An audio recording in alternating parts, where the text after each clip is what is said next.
The son of the empire, the great emperor Fabri Blanche Ikestun, shone brightly on the throne of power. His wisdom and strength illuminated the path of all the people, and his name sounded with respect and awe in all corners of the empire. He was a young man with incredible golden hair and blue eyes like precious stones, and he was the greatest emperor in history. Thanks to his noble character and incredible talent, the empire experienced an era of peace and incredible prosperity.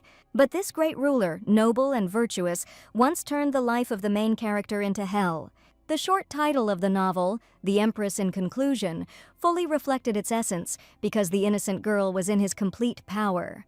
The title alone says a lot, and the story about the emperor, the main character, and the empress, the main heroine, is not at all so fairy tale-like. This novel was dominated by dark romance with high ratings, and the ill-fated heroine of this story is none other than an ordinary good girl. One day, a friendly client asked the doctor's girl if she really wasn't thinking about marriage, not even a little bit, since she was already at the perfect age for marriage. But the main character, Enya Lockhart, never thought about tying the knot for her. It was like living behind bars. The grandmother insisted on meeting her grandson, who was supposedly a very reliable and good person, but the lady very firmly refused and stated that she needed to take her medications and not throw them away, as she had done last time. The girl monitored her health, and this time she saw that her grandmother was in better condition than before, so she was sure that her cold would soon pass.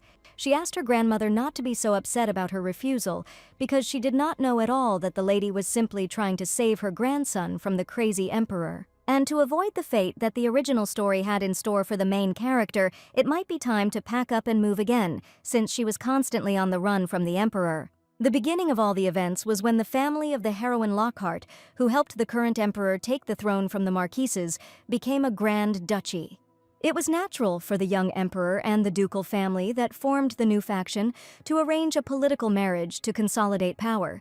But there was not a drop of love between the newlyweds, and they had absolutely nothing in common, because they were just strangers to each other. However, after the first wedding night, everything suddenly changed, and something happened between the heroes. The emperor, who had never been interested in the heroine before, began to monitor not only where she went and who she met, but also her every action. He immediately recognized everything that was connected with her, and was aware of every minute of her life. His twisted obsession eventually led to him becoming jealous of the heroine's family, and cruel plans began to form in the young man's soul. The culmination was that he accused his loyal family of treason and executed absolutely everyone, and all this was done only so that the heroine would be in his complete power. Yes, the emperor turned out to be just such a madman, and he did everything so that the girl belonged to him alone, forever and ever. When the heroine woke up, she realized that she had been reborn into this disgusting novel when she was barely 8 years old. The catastrophe was literally on the threshold. What can a small 8-year-old child do? That is why the girl felt only helplessness. But the solution turned out to be surprisingly close, and she was born with the ability to distinguish any disease using her sense of smell. One fine sunny day, she ran to her grandfather and declared that he smelled too strange, and that it was definitely an unusual smell that came from a healthy person. Thanks to this, she was able to identify her grandfather's illness at an early stage, and as a reward, she was given a very generous reward. Using her family's ability with herbs and her own ability, the heroine prepared for a life of escape when the imperial decree appointing her as empress arrived, but this decree came 3 years earlier than in the original. That same day, she took care of everything and left the house forever, being sure that now all traces of her should burn to ashes, but the bag with an endless supply of herbs and her real identity card remained with her. She hated the vile emperor with all her soul, and for no amount of money was she prepared to meet him again and experience his cruel treatment.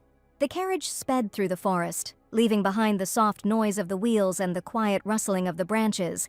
The journey through the forest was filled with a sense of freedom and adventure, and the surrounding nature seemed magical and mysterious. It has been about 3 years since Lady Enya began living on the run from the emperor, and during that time she has moved at least 10 times. But if there had been a recent change in the law on resident registration, she could have stayed in the village longer because she was incredibly worried about her parents, but it was better if their daughter suddenly died. The current emperor changed the law on the registration of residents under the pretext of military service in order to study the population of the empire, and for some reason this order came 3 years earlier than the original, forcing the girl to go through all these difficulties. At least, the law on registration of residents will be the last to affect the sparsely populated southern region, which means that the heroine is heading to the territory of Count Greenwald in the south. Greenwald was a remote, barren, rural area, and since there were few young people there, it was the perfect place for a heroine on the run. And soon the girl approached her new house, in the windows of which a pleasant, cozy yellow light was dimly burning. She decided to go inside before the rain got any heavier, and as she stepped over the threshold, she realized she was in the right place. Sparkling, clean surroundings, beautiful furniture, a house big enough for two, not just one.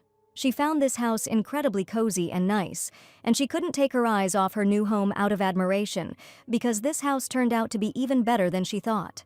But there was something that was bothering her, because the realtor said that this house had a problem, but it might not be a problem, and the realtor's suspicious words still bothered her. This place was perfect for hiding from the Emperor, because he would never have thought that the heroine could be here. While she was looking around, the girl suddenly heard a strange rustling sound nearby, and, a little scared, decided to find out what it was. In fear, she slowly opened her eyes, trying to understand the source of the sound. Fear froze her movements, and she held her breath, expecting something unknown and disturbing. Suddenly, someone fell in front of her in the courtyard of the house, awakening excitement and anxiety. The noise and surprise made her shudder, and her heart began to beat faster. Time seemed to stand still, and she looked with alarm at the man lying on the ground, not knowing what had happened or what would happen next. She even thought that the reason the price of this house was so low was due to public safety issues, because there was a young man lying right in the yard of the house. She didn't say a word, but just silently looked at the man who seemed to appear out of nowhere, right on the ground. A hooded youth fell to the ground, his figure blending into the gray, rainy landscape, the raindrops pattering on his clothes and the ground, making a soft noise, his eyes closed. The lady approached him carefully, her heart beating anxiously in her chest. She looked closely at his face, trying to understand if he was alive. She carefully extended her hand to check his pulse, or at least to make sure of his condition, hoping that he was still alive and needed help. She felt a strange smell of illness from the young man. She could only assume that the man had simply suddenly passed out and lost consciousness, but she could not understand why he was in the courtyard of her house. Enya thought that if she called security, she would attract unnecessary attention on the first day, and for a man on the run, this was unnecessary. But in this weather, she could not leave him here alone, unconscious, because it would become a heavy burden on her soul. Leaving him here in this state would definitely make things worse for him, even though the girl was currently on the run. She still couldn't pretend that she didn't see the sick man right in front of her, who was now in dire need of her help. Taking him onto her shoulder, the lady bravely carried him into the house and decided to first help him get well. You never know who you'll meet along the way, and that person could be the one to end her miserable life on the run, because he could very well be of help. The girl barely managed to drag him home, and this young man turned out to be quite heavy. She still couldn't understand why, of all places, he had lost consciousness in front of her house, and on the same day as she had moved in. Suddenly the lady below had her sight, because in one of her letters Emma said that she would send a man to help her. In order for the young lady to escape safely, she sent a strong mercenary whom she trusted, and for her she was like part of the family. Her personal maid is the only one who knows about her life and helps her escape. In that case, the heroine assumed that this person must be the same mercenary that Emma hired from the guild. The young man still hadn't woken up, and Enya looked at him carefully, trying to figure out who he really was. Since she was on the run, if somehow the imperial family sent him to find her, it would be a real disaster. So first she decided to check if he had the mercenary symbol that everyone should have. In his pocket was a wooden token with the image of a future wolf, and this was the very symbol of the mercenaries that each of them carefully kept and carried with them. Considering that mercenaries are ranked from high rank to low rank, the young man was the highest rank, and his name was the common name Dale. The Emperor's name was something like Paprika Bell Pepper Tomato first, so it definitely wasn't him, and it was an imaginary version of the Emperor. In the original, the Emperor was described as incredibly handsome in typical novels with cliches about obsession. The main characters were always incredibly attractive. But still, this guy was too handsome to be ordinary cannon fodder, and the heroine realized that she would have to check it out. She used 2 fingers to part his eyelids and looked into his eyes. He had normal black eyelashes and eyebrows, as well as a golden iris. He was absolutely no different from the Emperor, the famous blonde man with blue eyes. Although she wasn't 100% sure now, she only understood one thing first: she needed to cure him and bring him to his senses, and once he came to his senses, she would be able to easily find out who he was. If the Emperor sent him, he would not rudely address the future Empress, and she would need to find the moment and escape. Besides, her grandfather always said that you can't turn away from someone who needs help. He often said that the Lockhart family motto was a quality every doctor should possess, and this young man could consider himself very lucky because she was going to treat him to perfection. For many hours, almost until the evening, when the sun had already disappeared behind the horizon, the lady tried to cure the young man, and only in the morning did she manage to finish. The fever had subsided and now his breathing had become stable, and Enya even felt that she hadn't been focused on anything for a long time. I don't know why he was in such a state. She hoped that he would soon be able to wake up, but she herself did not notice how early in the morning she closed her eyes and simply fell asleep right on the floor. In her dream, she felt someone touching her shoulders and covering her with a soft blanket, but there definitely couldn't be anyone else in the house except her and the young man. The young man carefully wrapped the girl in a soft blanket so that she could sleep well, because he probably understood that she was his salvation. In her dream, the girl muttered something about her maid Emma, claiming that she was too noisy and had already been busy with something since early morning.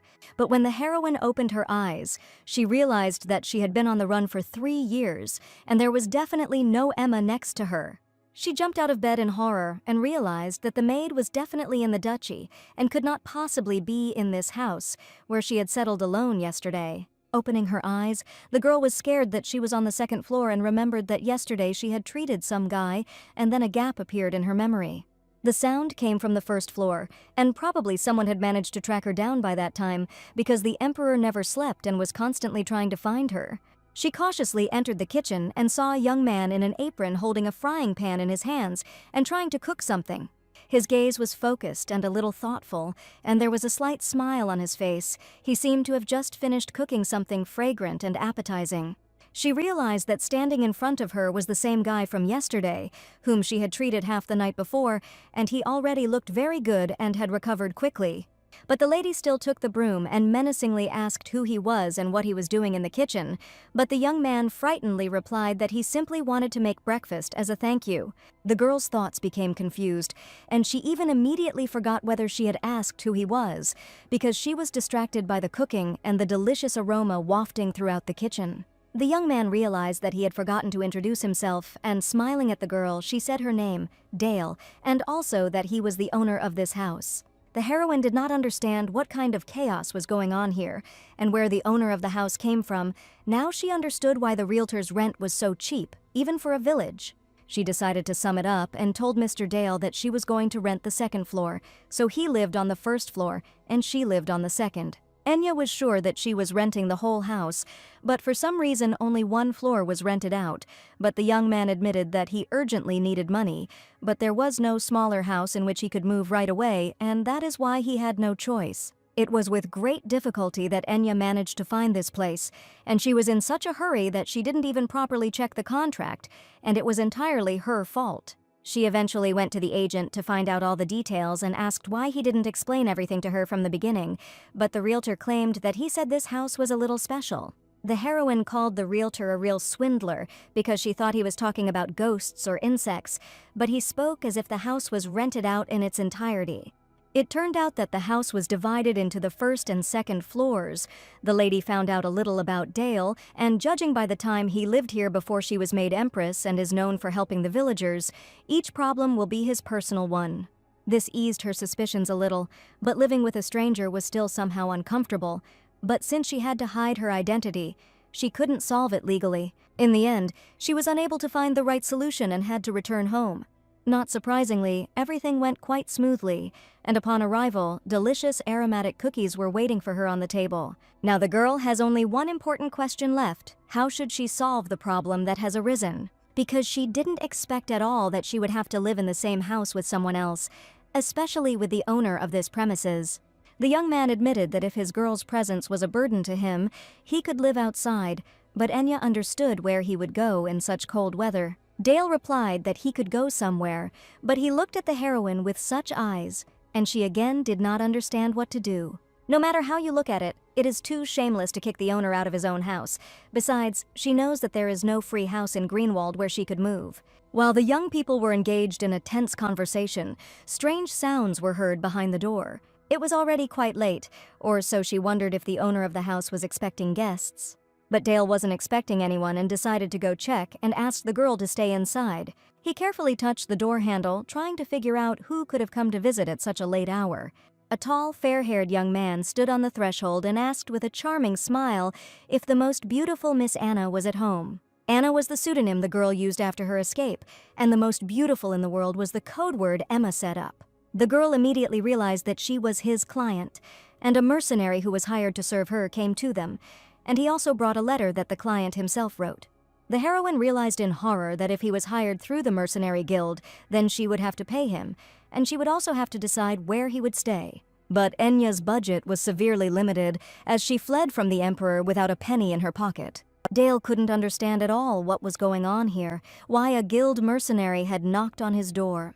The heroine asked if she had to pay to hire him, and the young man confirmed that the contract fee was paid separately from the initial payment. Now she needed to find separate housing in Greenwald for the mercenary, but this could turn out to be a huge problem. After wishing the young man good luck, the heroine asked for forgiveness and decided to cancel the order because she had absolutely no money to pay the commission. She closed the door behind the mercenary and realized that this plan had failed. She asked the owner of the house if she could use the second floor for a whole year, as agreed upon by the realtor. There are two kinds of people in the world, those who value functionality and those who value cost-effectiveness, and she had to find out if Dale, as the owner of this house, would agree. Emma values functionality and Enya values cost efficiency, so the girl specifically sent a mercenary of such rank because she is worried about her safety. No matter how you look at it, being a person who counts every penny is simply awful commissions, expenses, housing issues, food costs, and for the heroine, all of this was simply unbearable.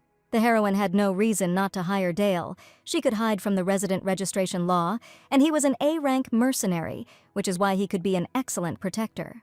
But besides that, this sweet young man also prepares superbly and has an incredibly charming smile. She suddenly admitted that she had one very important request for Dale, and the young man's eyes widened in surprise.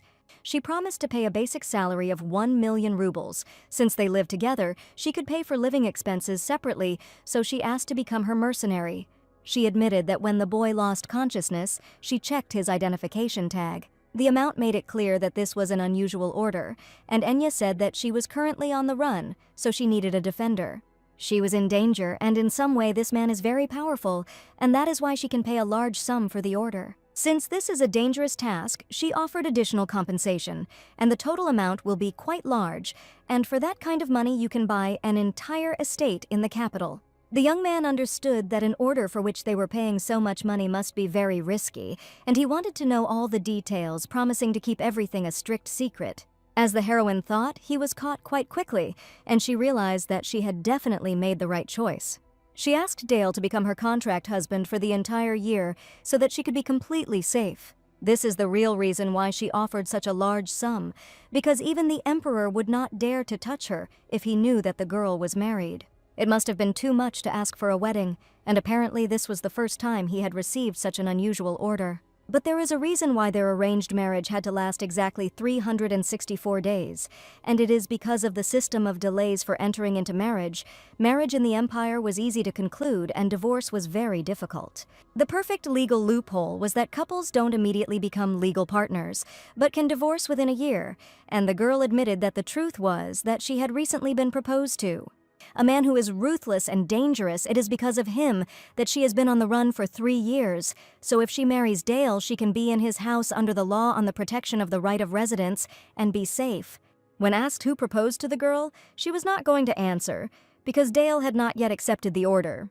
The young man fell silent, and the lady gave him time to think whether he agreed to fulfill her request. She had no intention of pressuring him, and if he refused, she was ready to look for another husband, but at that moment the young man accepted her conditions. He took her hand and replied that he would definitely become her husband, and from that moment on she would live peacefully, safely in his house. Soon they went in a carriage to solve important issues, and the heroine told Dale everything in order so that he would remember the important moments. They made up a story about a long-distance relationship, but they broke up because of his parents, and since he went all the way south, he couldn't forget about her all this time. That is why they are in such a hurry to get married so soon, so that they can finally live together happily and in complete harmony. It so happened that on the continent, marriages take place at the nearest temple, and the temple they were heading to is known for helping eloping couples quickly file marriage papers. Finally, the lady confessed that she was an aristocrat because of the Lockhart family. The man who proposed to her was the emperor himself. But Dale was already ready to take all the risks, but still for some reason his face looked surprised. He couldn't help but be nervous, although before the girl thought that he was incredibly calm, but no matter how you look at it, this was a contract marriage, and she understood his feelings perfectly. She asked Dale not to worry because in the same way he had found the courage for her, and if anything happened, she would be ready to do everything possible for him. Enya noticed that the young man was very nervous, and his voice suddenly began to tremble violently. Finally, the heroes arrived at the luxurious, huge temple where they were supposed to sign the marriage contract. They agreed that their first meeting was in the capital where he worked as an intern, and it would probably be better to say that it was a banquet of an aristocratic family. Once in the capital, the young man laughed that their acquaintance took place in the garden behind the palace, because it sounds very nice. It could have added a little romance to the story to make it sound like the real truth. They discussed everything in detail, and before going out to the temple, they decided to discuss Dale's past, who supposedly hails from his Pendragon territory in the north and is now a mercenary for the Blacktail Guild in the north. Trying to understand what questions the priest might ask, the lady asked why the young man had traveled all the way north to Greenwald, the southernmost part of the empire. They couldn't miss a single detail, because they want this marriage to be based on true love. Dale spoke about the accidents and his longtime dream not being able to become a reality, which is why he went all this way. That's why he dropped everything and came to Greenwald, and his words sounded confident. The heroine didn't know what happened, but she really hoped that he would succeed. It was time to go into the temple, but suddenly, the girl decided to ask Dale something else. On the threshold of the temple, she asked him if he had any other relationships with girls, or if he was probably dating someone. They agreed not to interfere in each other's personal lives, and he can answer honestly, but the young man admitted that he had absolutely no one and never had, and the lady should not worry about this.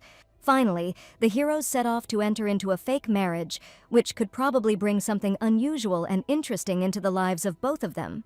They came to the head priest, and in a sweet voice the lady said that they had come to enter into an official marriage. The heroes in love told their story, that they ran away for the sake of love and asked to do everything as soon as possible. For some reason, Enya also became nervous, and this majestic place simply stunned her, although Dale behaved much calmer. He appeared to be collected, but in fact he understood absolutely nothing, and froze in place like a tin soldier. The door of the ceremonial hall was opened, and the priest asked the newlyweds to go inside. They were a newlywed bride and groom who were right now walking to the sacred altar to enter into a fictitious marriage. The priest began to make a speech, asking if the newlyweds were ready to give each other wedding dinners. The lady answered with a confident voice that she was ready to take the marriage vows, something she had dreamed about all her life. And the young man smiled and admitted that he had been waiting for this day, and it had finally arrived, and that he was incredibly happy. There was no wedding dress or expensive ring, not a single guest who congratulated them, but still the look was so sincere, and after their consent, the priest announced the conclusion of an official marriage. Enya even almost believed that this marriage was concluded out of true love, and even though they were just a fake couple, she offered to take care of each other for the next happy year. Suddenly she realized that out of joy she had left her cloak in the temple, and the young man decided to go get it himself. Dale was incredibly considerate, and Enya felt that she had indeed chosen the right person to carry out her plan. The priest stood by the bookcase with sacred books and was persistently searching for something, and he did not expect Dale to come in here right now. Suddenly, Dale appeared silently in the temple and asked where the marriage certificate was. The priest was frightened by his appearance, because Dale seemed to be a different person from the one who had just left the wedding ceremony. He didn't even immediately realize that this was the same groom, because a completely different aura emanated from him, and the priest gave him the wedding certificate without hesitation. The young man took it in his hands, and the priest shouted that he dared to do such a thing in the wedding hall. But at that moment, the young man took the first one in his hands and signed the name Fabry Blanche Ikeston on the certificate, and this name was not his at all. The priest shouted, "How dare the young man use the name of the imperial family, and has he really gone completely mad?" A commoner like him couldn't just use that name, and the priest didn't understand what was going on here. He threw a gold ring with expensive diamonds on the table and declared that this payment should be enough. The priest realized that this ring was intended exclusively for the emperor, and it was the first time he had seen such a precious thing, which was probably worth a fabulous amount of money. Dale said even a corrupt priest who worships only money should know what it is. Therefore, if he does not want to die, he is obliged to continue registering the marriage and do as the young man wishes, because the marriage must be legal. He asked him to continue the registration, and the priest, taking the certificate with trembling hands, could do nothing. The young man declared that he was not an emperor at all, and his name was Dale, and the priest must remember this forever, and if he told anyone what had happened today, a terrible fate awaited him. He warned that if the priest did not want to lose his head, he should not tell anyone about what happened today. The priest promised the gentleman that he would do just that, because this man seemed incredibly sinister to him. Taking with him the cloak that the girl had forgotten, he left the temple, and this wedding ended in such an unexpected way. The words contract and trial period here remain just ordinary words, the secret of which will forever be kept in the temple. And now, since they had officially married in the temple, the young man had actually become her husband. He hadn't planned to let this girl go from the very beginning, but unfortunately she didn't know the whole truth. And he had already known her for a long time, the sweet Lady Enya Lockhart, whose heart should have belonged only to him. There were girls standing near the temple, and they noticed that the man who had just passed by was definitely Mr. Dale, the one who lives on the hill in Greenwald. It was the same man that Valide wanted to invite to her birthday party, and she also recognized his face. Everyone noticed that he came out with some girl from the side of the chapel where wedding vows are said, and it became clear to everyone that this young man had definitely come to get married. The next day, gifts for their wedding began to arrive at the young man's house, but not even half a day had passed after the ceremony. Once the news got out, everyone quickly got their gifts ready, and by all accounts, Dale is incredibly popular. The young man apologized if this might make the girl uncomfortable, but he didn't even deny his superiority. Enya considered Dale to be a good person who was always willing to help with the village's affairs, and his appearance alone made him stand out from the crowd. If you think about it, this is not the best situation, because she has something to hide. In such harsh conditions, people live like one big happy family. She became the wife of a man who attracts the attention of everyone in the village. She attracted a lot more attention than she thought, but she decided to use it to her advantage, and perhaps history would change in that case.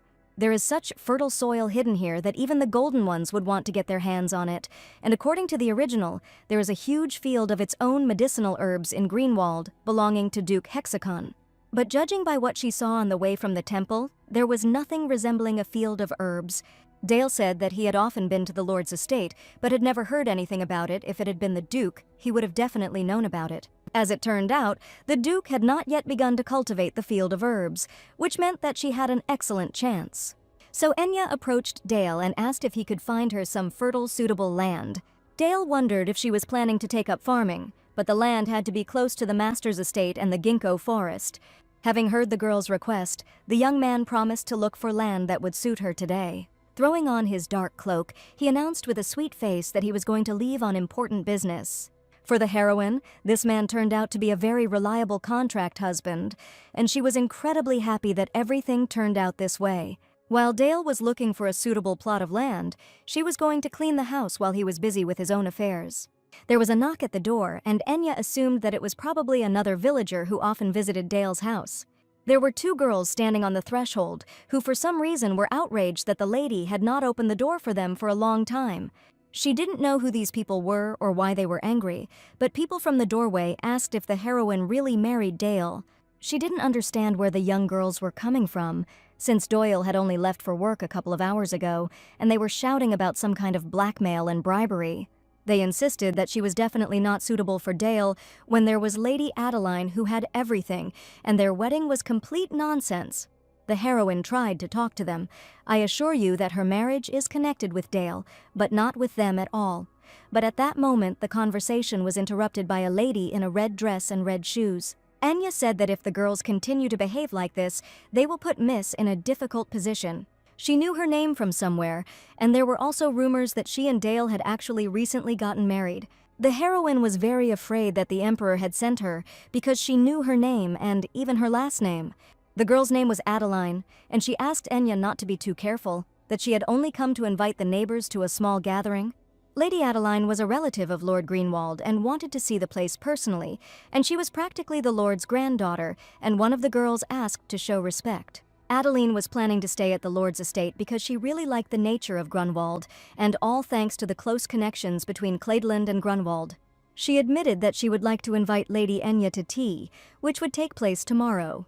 The heroine realized that this girl was pretending to be a kind aristocrat, considering her to be new here, who was probably having difficulty adapting, and supposedly really wanted to help her. But it is obvious that her words are not at all sincere, and holding out the invitation, the heroine asked if Summer would come to the tea ceremony. It seemed like she wanted to humiliate her in front of others, but the lady only thanked her for the invitation and admitted that she would be able to learn more about this place this way, and in fact it was good because she still needed to be near the estate.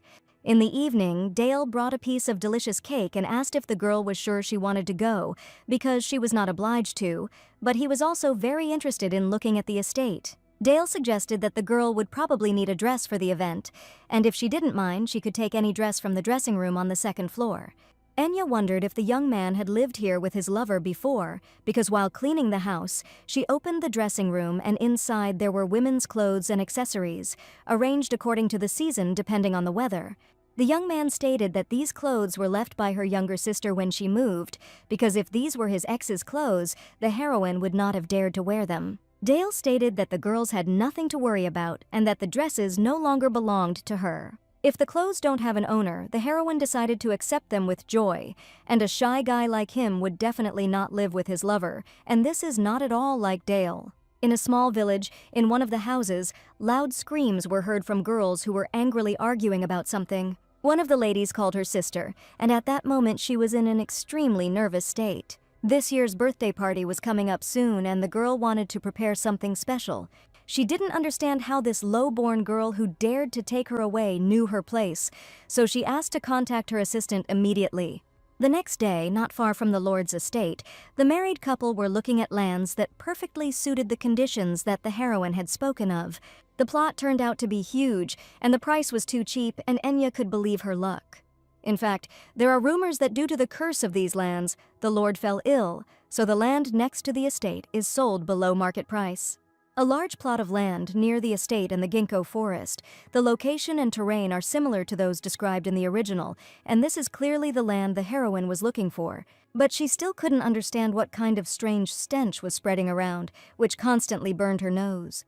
The original said that it was incredibly fertile land where medicinal plants were grown, but there was no mention of a smell, and the heroine suspected that something was definitely wrong here. Dale had thought of everything and took a shovel with him because he knew it might come in handy, and the heroine was determined to get to work. At first Dale decided to do something. The girl had absolutely no idea what he meant. He already knew that the lady would soon need to participate in a tea party, so he asked her to simply sit down next to him on the cloak he had lost. Recently, he was tired of saying that he had a lot of work today, but the young man could just shake out his clothes and move on, because he had heard that in high society the slightest flaw could grow into a huge scar. So today, he decided to do all the dirty work for her, and he just wanted to help her. He cared so much about the heroine, and warm feelings were spreading inside her, and taking a shovel in his hands, he decided to start. While the lady carefully examined the soil with her gloves on, the young man watched her actions. As she thought, the soil below smelled different, like something on the surface. Fresh soil, rich in microorganisms, but still somehow fertile land is covered with stinking soil, although any herbalist would be ready to kill for it. It was probably because of her that the Duke had not yet bought this plot of land, and Enya decided to take advantage of the opportunity and do it before him, offering to buy this land. Greenwald now uses it for convenience, and this land belongs to Lord Kidland. And it was precisely this land that belonged to the family of the very girl to whom the heroine was planning to have tea. The owner is Kidland, who is related to the Lord, and thanks to Lady Kidland, who has great influence in Grunfdelt, the girl has a strange feeling of déjà vu. She didn't know what was going on here, but she wasn't ready to let go of this wonderful land for anything. Dale suggested returning to the estate and promised to personally find out everything and bring the girl the necessary information as soon as possible. Today was supposed to be a tea party at Lord Greenwald's magnificent estate. Dale politely offered his hand for her to come down with the carriage, and they arrived just at the right place. Enya thanked the young man for seeing her off, but it was a great honor for him to help her. The lady was already expecting the guests to arrive. She had heard that this marriage was forced, but for the first time she saw Dale smile. She greeted Miss Enya, who thanked the lady for the unexpected invitation. The heroine decided to tease her a little after yesterday, and leaning against the young man, she admitted that she probably felt a little sick in the carriage. She seemed to be doing much better after Dale's care, and he was incredibly happy to hear it. But the lady couldn't hold back her angry emotions, but she tried to hold back because of Dale's presence, but her face was blacker than a cast-iron frying pan. The young man kissed the girl's hand and said that it was time for him to go, promising to see her soon in the evening. The lady announced that it was time for tea to begin and asked Enya to go inside. Everything worked like clockwork. The heroine was happy as an elephant, while Lady Adeline was in an angry mood. She opened the door with all her might, behind which one of the girls was standing, and it was because of this that she received a strong blow to the head. The lady fell to the floor, and the mistress was indignant about why she was standing right outside the door. Everything was ready for tea, and Enya rushed to the fallen girl to see if everything was in order and if she had hit herself too hard. The girl's nose started bleeding, and the caring heroine held a handkerchief to her nose to stop the bleeding. Although this lady's clothes looked shabby, she didn't look like a maid, and I heard that the Greenwald estate was so poor that they couldn't hire a maid. At this point, the lady shouted that she had asked the lady not to walk around alone because she was so fragile. She asked her to come back to the room, and it turned out that the girl was her sister. The lady asked if she could stay in her room for a while, and the aristocrat said that she could stay, and why was she asking such strange questions? The heroine noticed that this girl was not very similar to her younger sister, because they were completely different. Lady Adeline and Lord Greenwald were related, and it could be said that she was the Lord's granddaughter. But could Sophia be Lord Greenwald's granddaughter? And if so, that's wrong. The Lord's own granddaughter can't even attend the tea party. And an ordinary relative behaves like the owner of this place, and one of them asked to go inside, and the heroine could not understand at all what was happening about this estate. The ladies already knew that Enya had arrived with Dale, and they thought she was a simpleton, because there was no need to take her seriously, and Dale had just disgraced himself. They believed that people in a couple should help each other. For example, the one who marries a lady will receive wealth and prestige. The ladies continued to gossip, and that was all they talked about, and honestly, Enya expected something more. They tried to belittle her with veiled ridicule, saying that if his wife had any decency, she would have let him go to someone better suited to him. Enya expected more, but there was only dismissive ridicule, and soon one of the girls suggested starting a celebration of the birthday of the real star Adelina. She asked Lady Adeline to accept her gift, but the lady asked in a squeaky voice not to bother with choosing gifts, and she allegedly found this embarrassing. She said it was just a tea party, and now it suddenly became a birthday party, and the girls probably wanted to show her off for being a rude girl who didn't even prepare a gift. Lady Adeline asked what gift Miss Enya had prepared, since it was supposedly her gift that she was expecting the most. Another lady asked if she had come here empty-handed after Lady Adeline's kind invitation. The heroine realized that it seemed the time had come for that very terrible shame. Adeline asked the ladies not to be so stern, since it was she who asked Enya to come here. But the heroine was too smart and resourceful, and of course she also prepared a special gift. She held a lovely gift in her hands and presented it to Lady Adeline with admiration, congratulating her on her birthday. Adeline certainly didn't expect this, because she was sure that the girl would come empty-handed to embarrass her. But in fact, she had been preparing a gift for him since the very day that impudent lady had barged into their house. After her appearance, Dale asked if she had thought of what to give Lady Kidland, but at that time, the heroine did not even understand what they were talking about. She thought she was just invited to tea, and it certainly didn't mention anything about a birthday. The young man confessed that an incident had recently occurred, and he did not remember the face of the girl who approached him. But the girl who said she was the Lord's daughter, she threw it, once invited him to her birthday. Since it was about the Lord's estate, the young man thought that she was also invited to the birthday party, but it seems he was mistaken. But the heroine realized that the young man was indeed right, and most likely she had deliberately hidden it in order to disgrace her. It just so happened that Dale had something that could be a suitable gift, and if the heroine came empty-handed, there could be problems. So he brought her the box, and this is further the young man as payment for one of the previous orders, so he asked the heroine to take it, because he did not need this thing at all. Thanks to Dale's help, she couldn't help but become a rude guest immediately after arriving in Grunwald. And Lady Adeline couldn't wait to see her new friend's gift, because she was sure that this time she would be able to disgrace her. The box contained a silver chain with a cute pendant, and in the center of it was a huge gemstone. But whether she suddenly stated this, as the girl might notice, large sparkling necklaces suit her best, and this gift is really cute but too small. It was difficult to even put a price on it.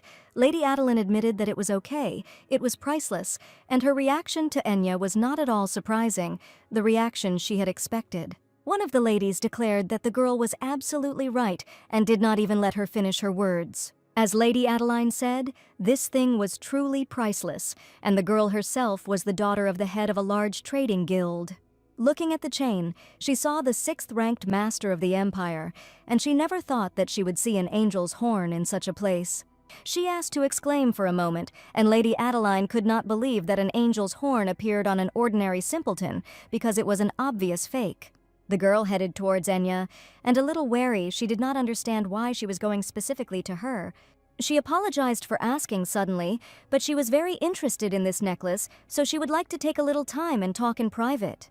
If this is really an angel's horn, then it was this masterpiece that caused a general interest in pendants in the capital. Such fine craftsmanship could be called art, and the girl immediately understood from afar that it was genuine, and there was no doubt about it.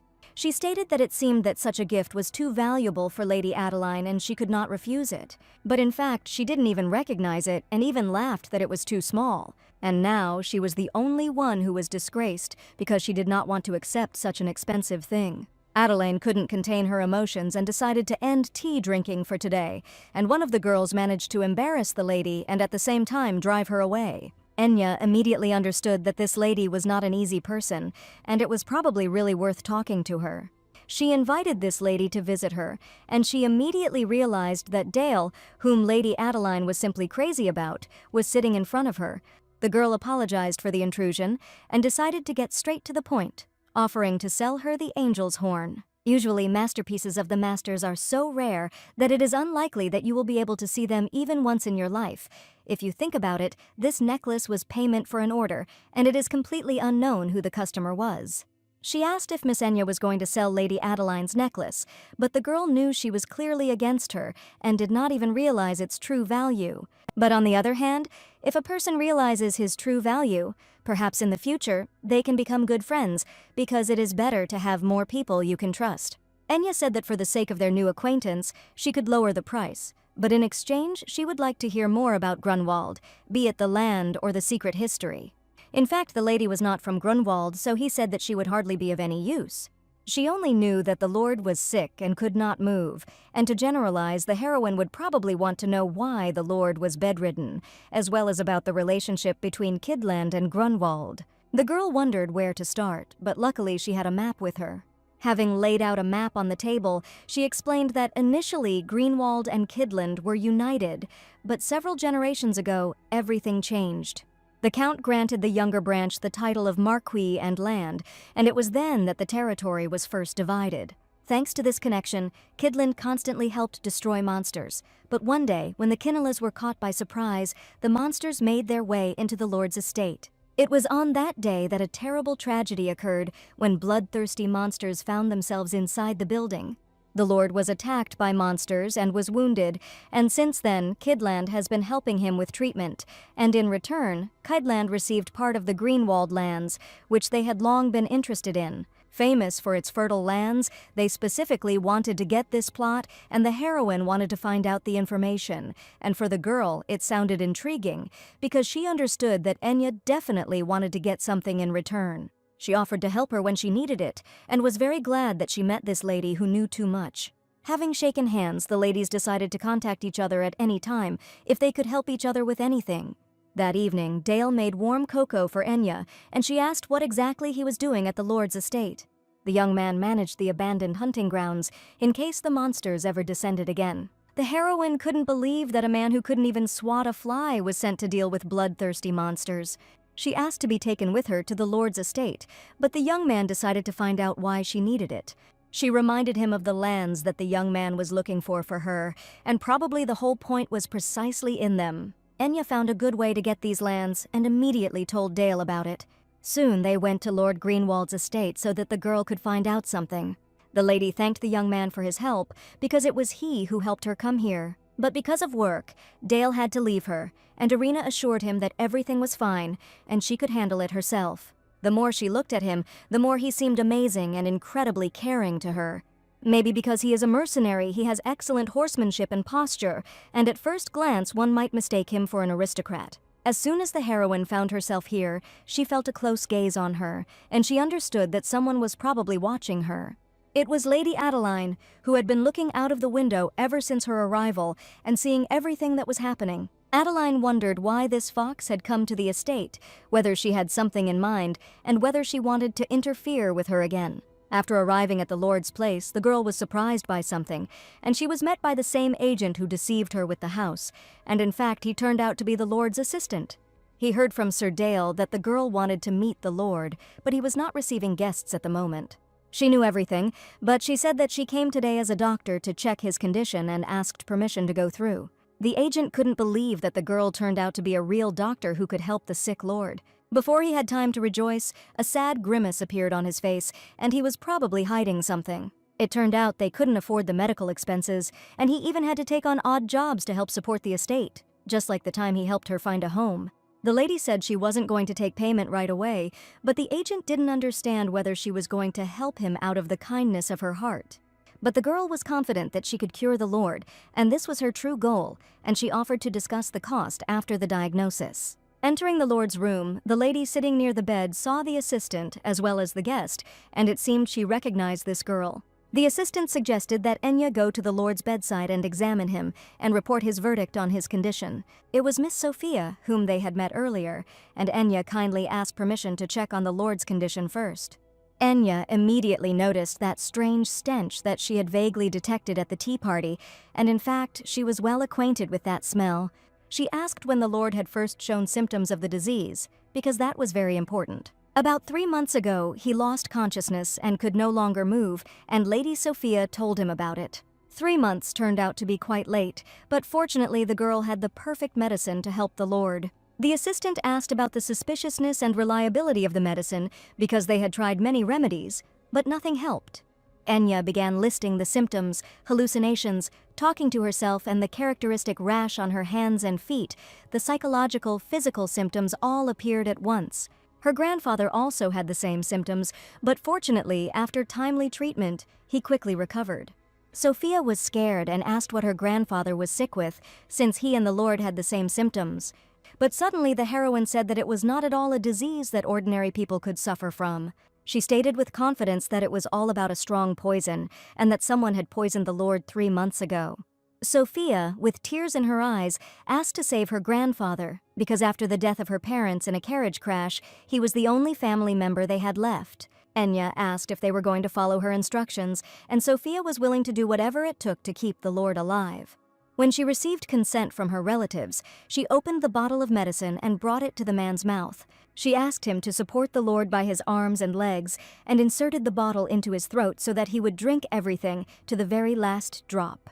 It seemed as if the grandfather was in great pain, but Enya assured him that he was reacting this way to the taste of the medicine, and the assistant was completely afraid that it was something strange. It turned out to be holy water, a premium item from the church, and it was what helped get rid of the terrible poison. The heroine called holy water a priceless thing that could help cure many diseases, and was especially good at dealing with poisons. You could read in their eyes where the girl got holy water that could cure diseases. All the family members really believed the heroine, and it seems that soon the Lord calmed down, and she offered to continue regular treatment until he fully recovered. Sophia took the girl by the hands and did not understand at all how to repay her, because in their minds they were already thinking that their relative would soon die.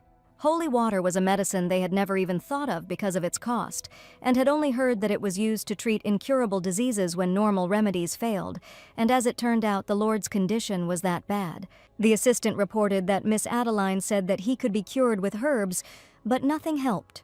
For the first time, they saw some improvements in the Lord, and immediately wanted to repay the girl, but they reported that their family was not in the best condition now. Therefore, the heroine offered to give her land for people who cannot afford the cost of treatment, even when they are very sick, so that she could grow herbs herself to treat sick people.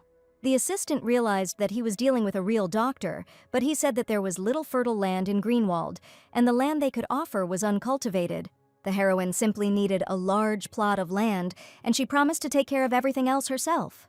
He offered her a garden behind the estate, along with a small vegetable plot nearby which might suit her. In fact, the vacant lot in front of the castle itself is the largest plot of land near the castle, but it belongs to Kidland, and they cannot offer it. Enya wanted to get the nearby land instead of the vacant lot that Dale found, and this option suited her perfectly. Imperial orders to each region are first brought to the estate, so if you plant herbs near the estate and work as a doctor, she will be the first to hear news from the Empire. The assistant asked her to wait a little while. She prepared an employment contract for the position of a doctor, and all this time Adeline was watching their conversation from the door. She clearly didn't like this option because somewhere deep down she hated this girl, whom for some reason everyone immediately fell in love with. The whole area was filled with the quiet charm of this magical time of day, when day gives way to night, and the estate was enveloped in the gentle glow of the sunset rays. Returning home, the heroine happily told Dale that she had gotten a job at the Lord's estate. For some time, she was going to monitor the health of the Lord. The young man did not even imagine that the girl would be able to pull off such a thing. He asked her if she really needed the money and really hoped that she wouldn't put too much pressure on herself. But the heroine had a completely different reason for this. One could say that it was preparation for receiving the land that he found. As a doctor, she couldn't ignore a patient in danger and thought that someone had deliberately poisoned the Lord. Besides, working at the estate would help her be the first to know about the Empire's news, but Dale wondered if the Emperor wouldn't know about it. If the damned Lord Greenwald wakes up after 3 months, people will be interested in the doctor who healed him, and rumors will immediately spread. And then, since the Emperor is creating his own support group, attracting talents regardless of origin, he will definitely notice Lady Enya. After all, she was an incredibly skilled doctor and could cure any disease, but now she was ready for any outcome of events. Enya was touched by his concern, but asked the young man not to worry because she had her own ways. It had been 3 years since she had escaped from the Emperor's order, and if the Emperor joined forces, it would be easy to find the person, and now Dale realized that the heroine had probably been carefully hiding her identity. She knew that the Emperor had an incredible amount of work to do besides dealing with her, and she was taking advantage of this moment. She constantly reported to the capital about the crimes of people because of the old aristocracy, so that the Emperor had absolutely no time. She also had a list of things that the previous Emperor and the old aristocracy did that were illegal. They have been running the country for many years now, so it won't be easy to dig up everything. That's why she hired informants to expose their crime and corruption, and reported on everything for years. An emperor who is strengthening his power should be happy, but because of her, he is not succeeding at all. Because he's too busy with the problems in the Empire to come get her, and every time it plays into the girl's hands. She considered her plan to be simply ideal, because it tied the Emperor's hands and punished the villains from the novel. One could say she killed 2 birds with 1 stone. The young man thought about it and was really surprised, because he would never have thought of such a method. It was no wonder that there had been a lot of work lately, and all this was Enya's plan. The next morning, the Lord felt great. He was even able to walk around the castle a little this morning, and Enya had become his attending physician only a week ago. She was incredibly happy to hear that the Lord was getting better, and the poison that they used on him was very rare and had unique properties. It spreads very slowly and requires multiple doses, and until it reaches a lethal dose, there are no side effects. More importantly, such a Yalam cannot be poisoned naturally, and the one who poisoned Grandpa in the past was a master of acupuncture from the Hexagon. It was part of their plan to destroy the family, the leader of the new aristocrats faction. If the Hexagon has people in Greenwald, then this person could have stayed close to the Lord for such a long time. Enya had only one person she immediately suspected, and that person was here. Seeing the red dress behind the door, she wondered if Lady Adeline was really involved in all this. Suddenly, the girl was in a great hurry to get somewhere, and when the heroine left the Lord's room, she immediately noticed it. The examination was over for today, and Sophia asked if something had happened. She wanted to thank the lady again for her care, because it was she who managed to cure her grandfather. And if it weren't for her, no one would have even known that it was a cruel poison, and they might have continued to look for a cure in the wrong direction. Her grandfather raised Sophia from childhood instead of her parents. For her, he is the kindest and most gentle person, so she did not understand who could harm him at all. Sophia told about a cozy flower that is designed to remove toxins, but if the Lord's condition began to worsen, then there was something wrong with the herbs, or the herb that was brought was something else. The key link here was the person who passed on the herbs, so Enya asked to keep an eye on Lady Adeline. But as soon as Sophia heard about it, she couldn't believe that Adeline could be involved in this. She couldn't even bring herself to suspect her, and besides, Adeline was her only friend. But Sophia was a sweet, kind, silly girl, and even in a situation like this, she still didn't believe. And it was incredibly difficult to be both cold and rational at the same time. Enya could have simply ignored her, but now she needed to find out as much information as possible. The lady looked sweetly at Sophia and said that from now on she could consider her friend. Sophia did not expect at all that someone could offer her friendship, especially such a good and intelligent person. She happily agreed and asked to be called Sophia, and the aristocrat Enya also asked to be called by her first name, despite her status. She was so glad that the Lord was able to help, and promised to show him the Lord's library soon, because it was her favorite place. It sounded incredibly cool, and Enya admitted that she was looking forward to the event.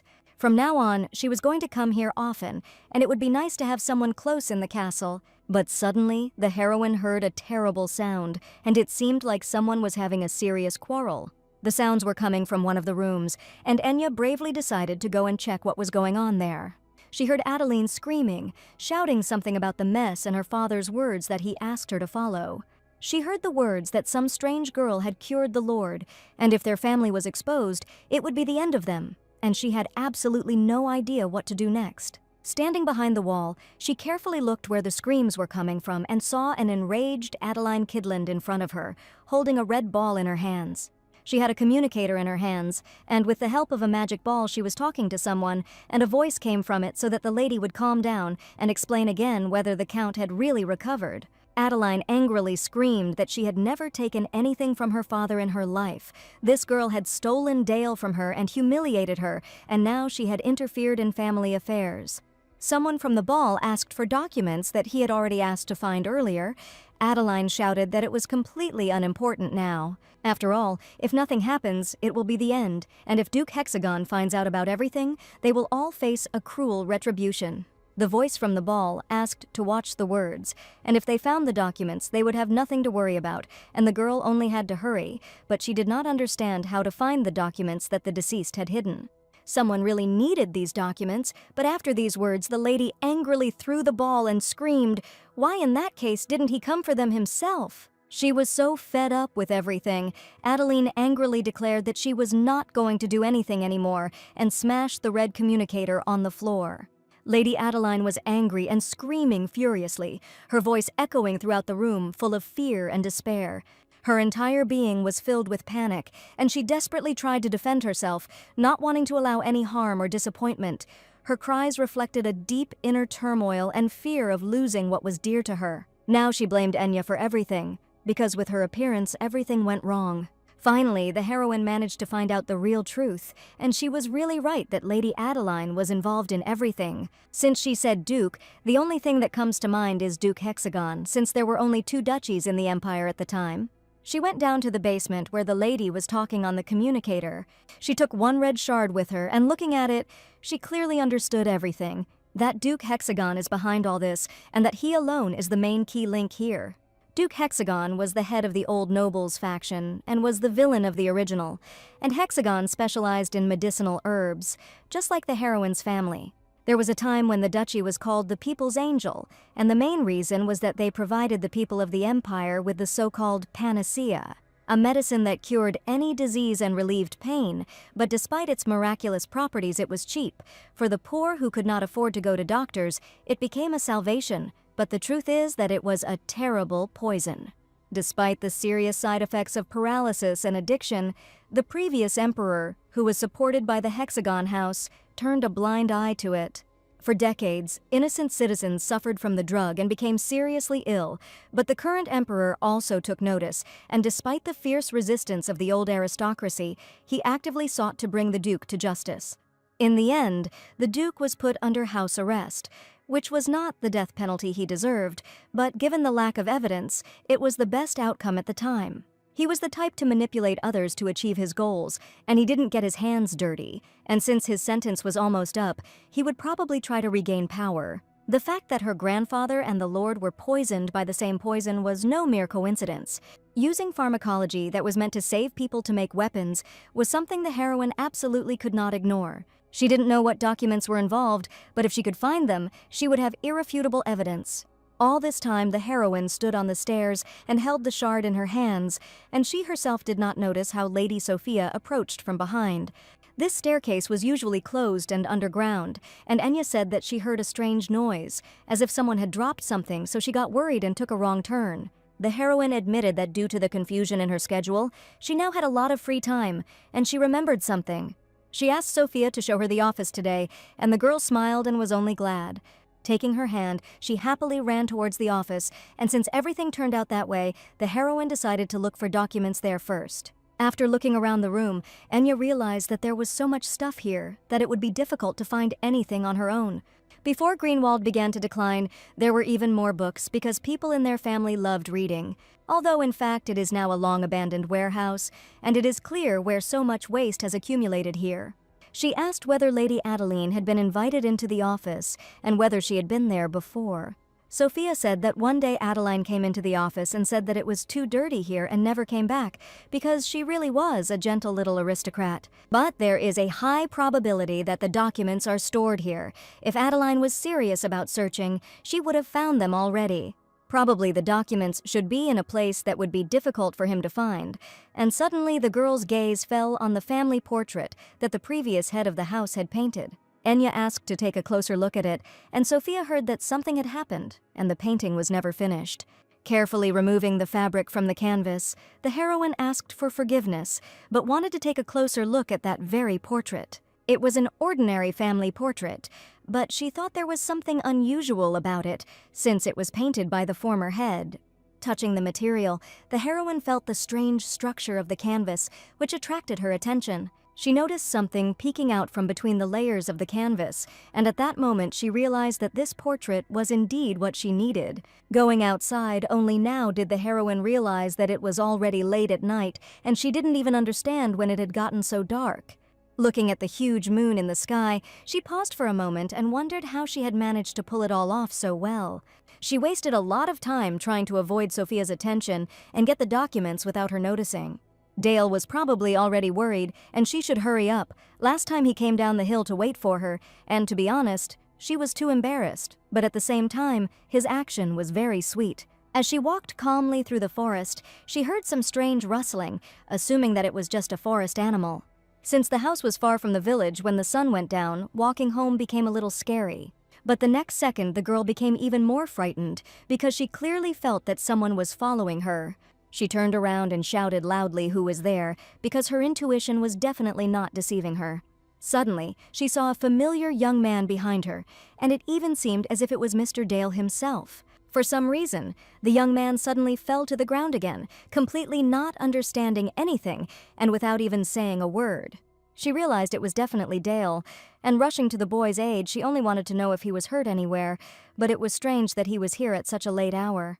Having taken the young man on herself, she felt a strong heat in him, and he even whispered, asking her to stay with him. Above the young man's cloak, she saw a small piece of paper, and this thing was very well known to the girl. It was a teleportation scroll, and she realized that he had just used it, which was why he was in such a terrible state. Now she completely stopped understanding what was happening here, and why Dale, along with the teleportation scroll, appeared in the forest where she was and was walking home. The moon shone over the house, filling it with a soft silver light, while thin rays penetrated through the windows, creating a mysterious and calm atmosphere in the room. Finally, soon the young man woke up, and the girl was next to him all this time. She asked if Dale had really regained consciousness, and if he understood where he was now. At that moment, the young man was afraid of only one thing. Why was the girl in his room, and how did he refuse to be here? The lady told him. He lost consciousness, and the neighbors helped carry him to bed. She asked if the young man had been overtired lately, since this certainly couldn't have happened out of nowhere. This was the second time that Tired had lost consciousness, and she was worried that his condition was not at all normal. Enya was worried about him not just as a client, but as a good friend, but the young man was sure that there was absolutely nothing to worry about, and he just had to focus on work and do everything for a happy life. After these words, he admitted that he probably put too much pressure on himself, which is why his health went downhill. The heroine knew that the young man ended up using the teleportation scroll, and this also happened for a reason. Dale insisted. He finished later than he thought, so he decided to use it just once. Scrolls are very convenient, but often their use puts a lot of strain on the body, and staying late at work is normal, so the heroine asked to simply not use them anymore. Having carefully laid the young man on the bed, she left him to rest, and he wished the girl good night. Left alone with myself, I finished eating and couldn't believe that I had passed out right in front of Enya. Perhaps the accumulated fatigue combined with the frequent use of scrolls gave such an effect because he needed to secretly go to the imperial palace, and apparently it was time to find another way. As Enya walked outside the room, she wondered if it was an illness. She would have noticed the smell immediately, but it was definitely a side effect of using the scrolls. Side effects rarely occur after a single use, and apparently he uses them much more often. For a mercenary like Dale to use the scrolls so often that it damages the body was completely abnormal. Dale said that since moving south, he only takes on easy jobs in the area and no longer takes on dangerous work. But was Dale hiding something from the main character? Because apparently he had two serious secrets. The next morning, the young man woke up suddenly and saw Lady Enya in front of him, who had probably woken up much earlier than him. She prepared dishes that were good for restoring strength and asked the young man to sit down at the table. Dale cooked for her all the time, and the heroine decided, quite naturally, that she would take care of him when he was in a weak state. He also understood that the girl was probably tired from working as a doctor and tending the herb garden, but today the girl had gotten her hands on some documents. He had never seen these documents before, and this was the very first contract signed between the Greenwald and Kidland ancestors. But this contract does not correspond to the situation between them, and the heroine felt that Duke Hexagon had conspired to hide the real truth. The lady said that yesterday she accidentally overheard Adeline's conversation with her father. She was always curious why the princess stopped in the Baron Greenwald, all in order to find the documents and destroy the evidence against them. And this is the truth behind everything, because Kidland and Greenwald are separated by Mount Gonya, the habitat of monsters. In the past, Greenwald, who had a stable income from the mines, signed a temporary contract to destroy monsters, known for his mercenaries. In return, he granted the right to extract minerals in the border areas. And since mining is now the main source of income, it was also very profitable in those days, but during this time the greed of the Kidland has only increased. Since Count Greenwald, one of the parties to the contract, suddenly died and the location of the signed contract became unknown, instead of helping his neighbors, he came up with a plan to swallow them whole. Comparing the documents and the old map, the young man saw something suspicious, because the land borders of the two territories on the current and old maps were very different. And if such a big land deal had actually been concluded, they would never have forgotten it. The young man thought, perhaps Enya wanted to say that the current contract was fabricated and Duke Hexagon was involved in this matter. Everything was absolutely correct. With the help of Hexagon, they hid the real contract concluded with Greenwald and relied on a fake contract, so they captured the territory for a long time. She brought the real contract and map, which proved Kidland's guilt. And in the communicator recording left on the Mana Stone, Adeline's voice clearly said, Duke Hexagon. During the conversation with the repair girl, she was so angry that she not only broke the communicator, but also did not think to take the Mana Stone, and thus it got there. If this is reported to the Imperial Palace, the situation of Greenwald will improve, or the people living here will finally be happy. There was actually other evidence that she didn't tell Dale about, but she wanted to show it to Sophia and the Lord first, before it fell into other hands. Leaving aside the marriage issue, she thought that she and the Emperor could become good colleagues, and she really wanted this issue to be resolved as soon as possible. In any case, the heroine was sure that her plan would definitely work, because now she had strong evidence of the lie in her hands. The young man had no idea that the girl was so quick-witted and that she would be able to obtain such evidence in such a short time. As Enya said, he confirmed that this issue would also be resolved soon, and one just had to wait a little. A month later, as Dale said, the issue was resolved smoothly and everything was moving very quickly. The imperial family showed strictness and conducted a thorough investigation into the situation, and the Lord has already begun to recover. As she thought, the Lord's illness was caused by a poison made from a modified variety of the cozy flower. With this, a mountain of evidence came to light, and Keaton had no choice but to confess, so his lands, which had been slowly polluted, were taken away, supposedly under the guise of geological research. Outwardly, they maintained the appearance of strong family ties, so although they obtained it through bribery, they could not use it freely. And if the Lord died from the poison, they would immediately swallow up the entire territory, and eventually Adeline was forced to flee Greenwald. The return of land and payment of compensation were made immediately, as this was the logical right choice. And in the end, Greenwald was able to quickly recover, and all the residents were incredibly happy about it. Greenwald looked so animated, and the assistant thanked the girl because only she could help him. Sophia threw herself into Enya's arms with great joy because now she considered her true friend.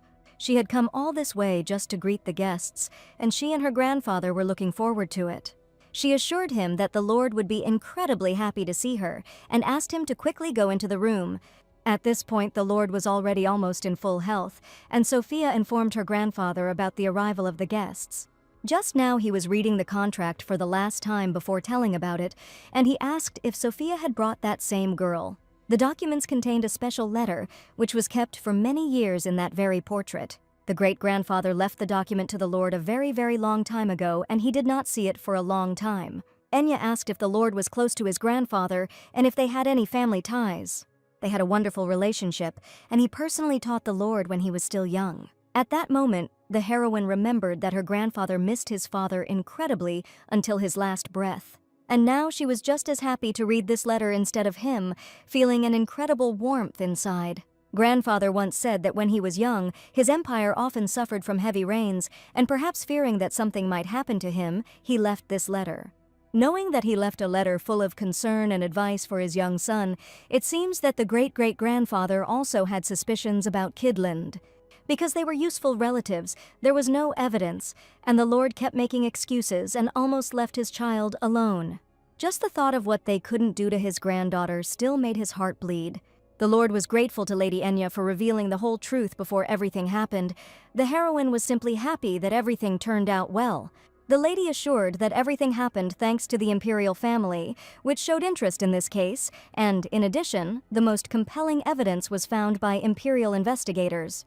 The Grey Cardinal, uncovered during the imperial investigation, was one of the most important figures, and in the past he came to the Lord's estate with an offer to buy the lands.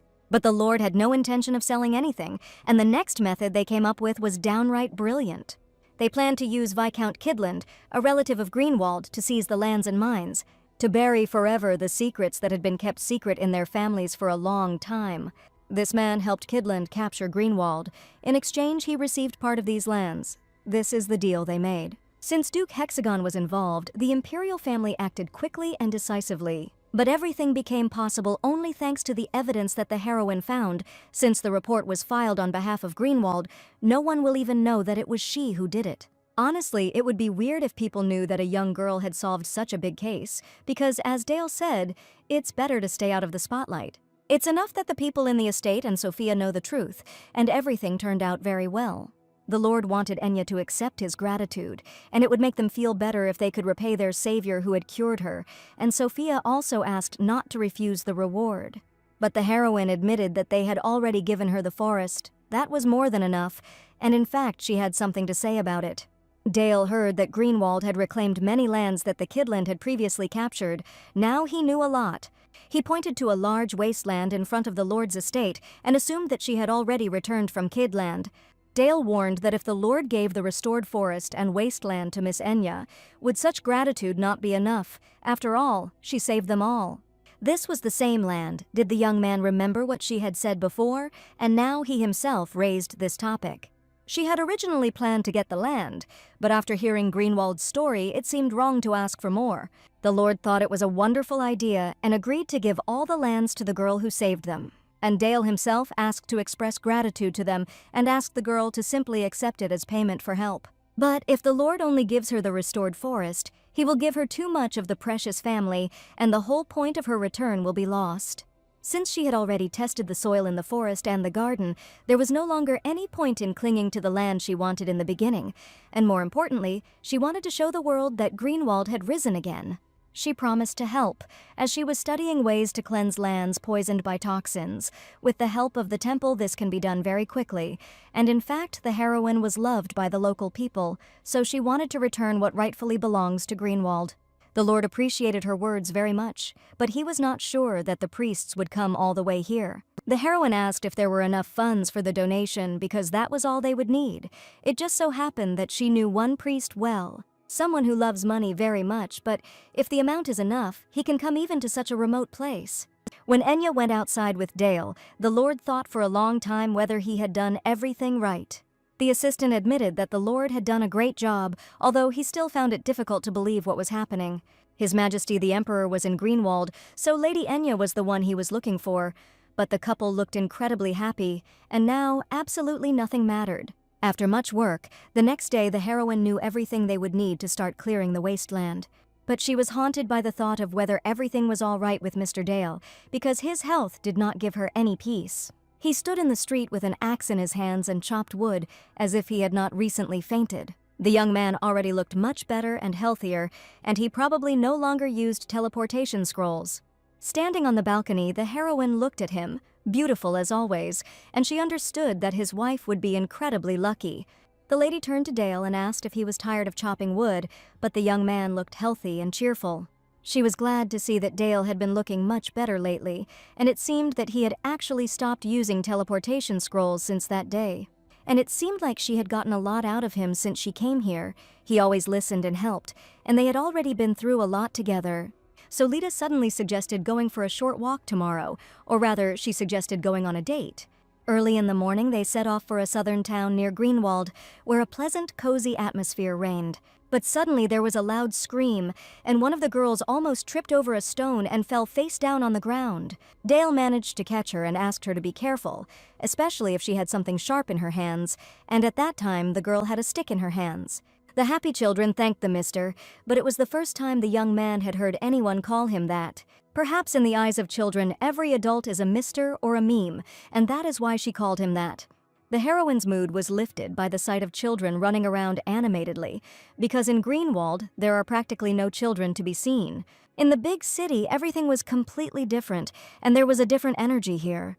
The bigger the city, the more there is to see, and Enya, moved by the emotion, decided to thank the young man for all his help. If you think about it, they spent very little time alone, since they had recently become husband and wife.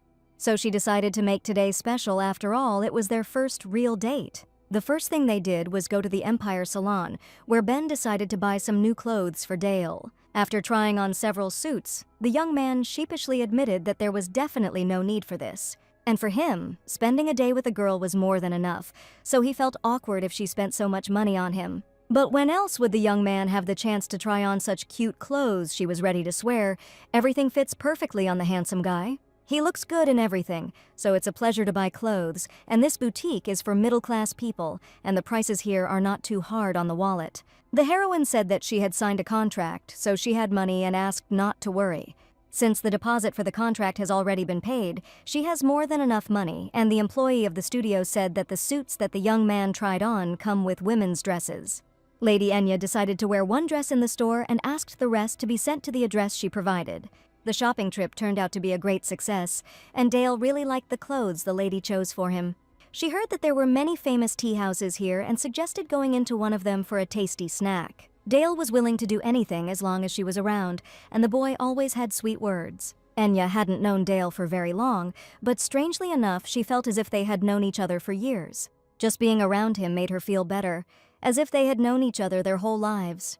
His communication seemed to calm her down, and he even bought her a huge basket of flowers to make the girl smile even brighter. Even if it was a contract marriage to avoid marrying the emperor, it was actually very pleasant, and every minute she spent with Dale made the heroine feel light and happy. He gave her a huge basket of flowers, and the delighted girl was incredibly happy because she was very pleased. Maybe it's nice to relax sometimes and just enjoy the moments that happen in each other's lives. They were riding a wooden boat on the lake at sunset, and at this pleasant moment, the heroine decided to ask if she had fun today. he answered with admiring eyes, and he had the feeling that everything that was happening was a magical dream. She was glad her efforts had paid off, and was the reason she had worked so hard the last few days just for today. All this time Rosanna was helping her, and the girl was happy that they had such a good time, but suddenly the young man said that he also had something for the girl. The lady looked at her companion's sweet face with surprised eyes, as if a pleasant gift was awaiting her. He took out the box and opened it, and to her great surprise she saw their wedding rings. Even though the marriage was not real, it was necessary to avoid suspicion, so Dale thought it would be better if they wore them. Dale approached the lady carefully, with trepidation in his voice, asking permission to put on her ring, gently turning to her hand, and in fact it looked very much like a real proposal. There was genuine tenderness and respect in his movements, because this was a special moment, a symbol of their connection and trust. They really enjoyed the day they spent together, but for some reason the heroine was a little sad to return home. Suddenly, one sign caught her attention, and the lady began to read it intently. It was a fortune-telling shop, and they seemed to do everything from horoscopes to compatibility calculations, so they immediately decided to go in when they saw a witch with a huge ball in front of them. The young man said they came to find out about their married life. That's what brought them here. Looking at her magic ball, the witch declared that real newlyweds were sitting in front of her. Paired clothes, rings, anyone could have guessed just by looking, but the lady had hope, and it seems it turned out to be complicated. But suddenly, the atmosphere changed dramatically, and for a moment the young man's face seemed to become completely different. The witch stated that they were not actually married at all, and she was absolutely sure of it. The lady asked what the witch meant and did not understand how she managed to find out. She said that it seemed like her past had been intertwined for a long time, but a terrible fate brought them together again. At this point, Dale seemed to become enraged and jumped up from his chair, screaming for the witch to stop talking. He thought she was just a fortune teller, but he immediately noticed that this person was using a disguise potion, so he wanted to know who this person really was. Dale was simply beside himself, and the situation could easily get out of control, so the girl asked him to calm down. Such behavior could only make the situation worse, so the young man tried to pull himself together.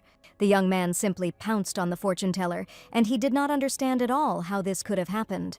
He apologized for scaring the girl, and she screamed that at the very least Enya should stop her husband, because suddenly he would go crazy and grab another man. But fortunately, Dale calmed down very quickly, and there were no terrible circumstances. Dale admitted that he couldn't think clearly, because this man seemed dangerous to him, and the heroine understood everything perfectly, but suggested that they talk further. Enya also looked at the fortune teller with disdain, because now it was her turn, and she had to tell something about her. The heroine did not take her eyes off the girl, and she needed to know the whole truth now. She wondered why people used camouflage potions to hide their identities, since that was definitely not allowed in the Empire. It turned out to be a young man who simply wanted to create a mystical atmosphere, but for some reason he suddenly developed a polite attitude. No one really believed it. The disguise potions are certified by the Magic Tower, too expensive to create an atmosphere, and others are completely prohibited by law. Disguise potions temporarily change a person's appearance so that it is difficult to identify them when committing a crime. It is strictly regulated by the Magic Tower. It's incredibly expensive. Most of it is produced illegally, and the heroine managed to use one with the help of Emma, and it was barely effective. Dale stated that if the boy continued to deny everything, he would have to hand him over to the authorities, because he certainly knew that crimes committed with the help of a camouflage potion were punished more severely. And his potion was probably made illegally, and he didn't even know when the effect would end. To be honest, he was not some kind of fortune teller, but he was once a monk in the main temple. He did not predict fate, he received divine revelations, which turned into a business. That is why he decided to take advantage of the good opportunity and earn some money at an ordinary city fair. The heroine was sure that even if he had weak strength, the temple treated him well, so why did he go so far south to open a fortune-telling salon? The thing is that at first it was just a hobby to liven up the boring life in the temple. Although with poor accuracy, these revelations were divine, and before he knew it, he had attracted the attention of those who believe in such things. Especially the attention of the young sons and daughters of aristocrats, who often sought answers, and they came with very heavy purses. Ultimately, he was simply deceiving the young aristocrats, which is why the temple expelled him, and that is why he ended up in the south. Dale asked if what he had told about their past was also fiction, or if it was most likely just a lie. The young man said it was a real revelation, but it was weak, and in the introduction he saw two children who looked exactly like them. The heroine said that this meant he had seen everything wrong, since they had never met in childhood. In any case, the young man told the whole truth and asked not to report him to the authorities. But Dale wondered why he should let the criminal go free when a renounced monk using holy power was a serious crime according to the temple laws. He must have been worried that he might commit other crimes on the Jew, which is why he wanted to hand him over to the authorities. It would not be easy for a monk who had spent his entire life in a temple to survive alone, and his future depended on what he told. Dale asked Enya to wait outside for a bit. He wanted to talk alone and then decide what to do next. From that moment on, the fortune teller spoke only the truth, and the vision he spoke of earlier also turned out to be true. The young man understood that the department was interested in this very moment because he was probably still worried about his bad past fate. He said that one should not be afraid of the past, but rather strive for the future that he wants. And only then will a happy, bright future await him, in which only mutual understanding and universal love will reign. The whole time on the way home, Dale looked tense, as if something was bothering his thoughts. Enya couldn't understand if everything was okay with the young man, but that evening it was as if he had been replaced after the monk's words. The look was angry, and in the eyes there seemed to be flashes of incredible anger for some completely incomprehensible reason. She placed her hand on his face and gently asked if something was wrong. But the young man insisted that everything was fine and suggested that the girl simply return to her cozy home. Apart from what had already been said, the fortune teller did not behave suspiciously, and yet Dale decided to watch her for a while. Something strange was happening in Dale's room today. He was talking to a magic ball, which was asking if His Majesty was really going to live like this, because he had said more than once that it was very bad for his body. The young man really began to feel worse and worse, but he was hiding a big secret. The words of the communicator ball were completely true, and the young man understood that this could not continue for much longer. After all, with each passing day, he felt more and more how his body was falling apart into small pieces, but he definitely couldn't stop right now. In his distant childhood, his father did not give the boy a drop of water and starved him. The young man would live in terrible conditions, and it certainly was not like the childhood of an ordinary child. He was incredibly cold every day, and every second he was exhausted by a wild hunger that drained him physically and mentally. The boy could not understand whether he was really stuck for the rest of his life in this terrible place, on a high tower, surrounded only by cold snow whirlwinds. He knew that if it was better this way, then this was his only way out, but suddenly the young man woke up from his terrible thoughts, hearing the girl's voice. One day, he looked out the window and saw a little lady who wanted to know why the boy had climbed so high and was not coming down to play snowballs. She shouted at him to come down from there immediately because it was incredibly cold in the tower and he might catch a cold. In the darkest period of his life, she was the only one who told him that he could leave this dark place behind. And now the young man knew that he had to protect Enya's happiness by any means necessary, even if he had to destroy himself. This morning the heroine came to her garden and could not believe her eyes because some impudent fellow continued to steal her medicinal herbs. For the past few weeks, someone has been stealing herbs from her garden, and she thought it was a wild animal, so she built a fence, but it didn't help at all. Every day the thief acted more and more brazenly. At first he only collected leaves, but now he was tearing out the grass right by the roots. He also left footprints on the ground that were larger than hers, but smaller than what he had eaten, and these were definitely not the footprints of Sophia, who sometimes helped her in the garden.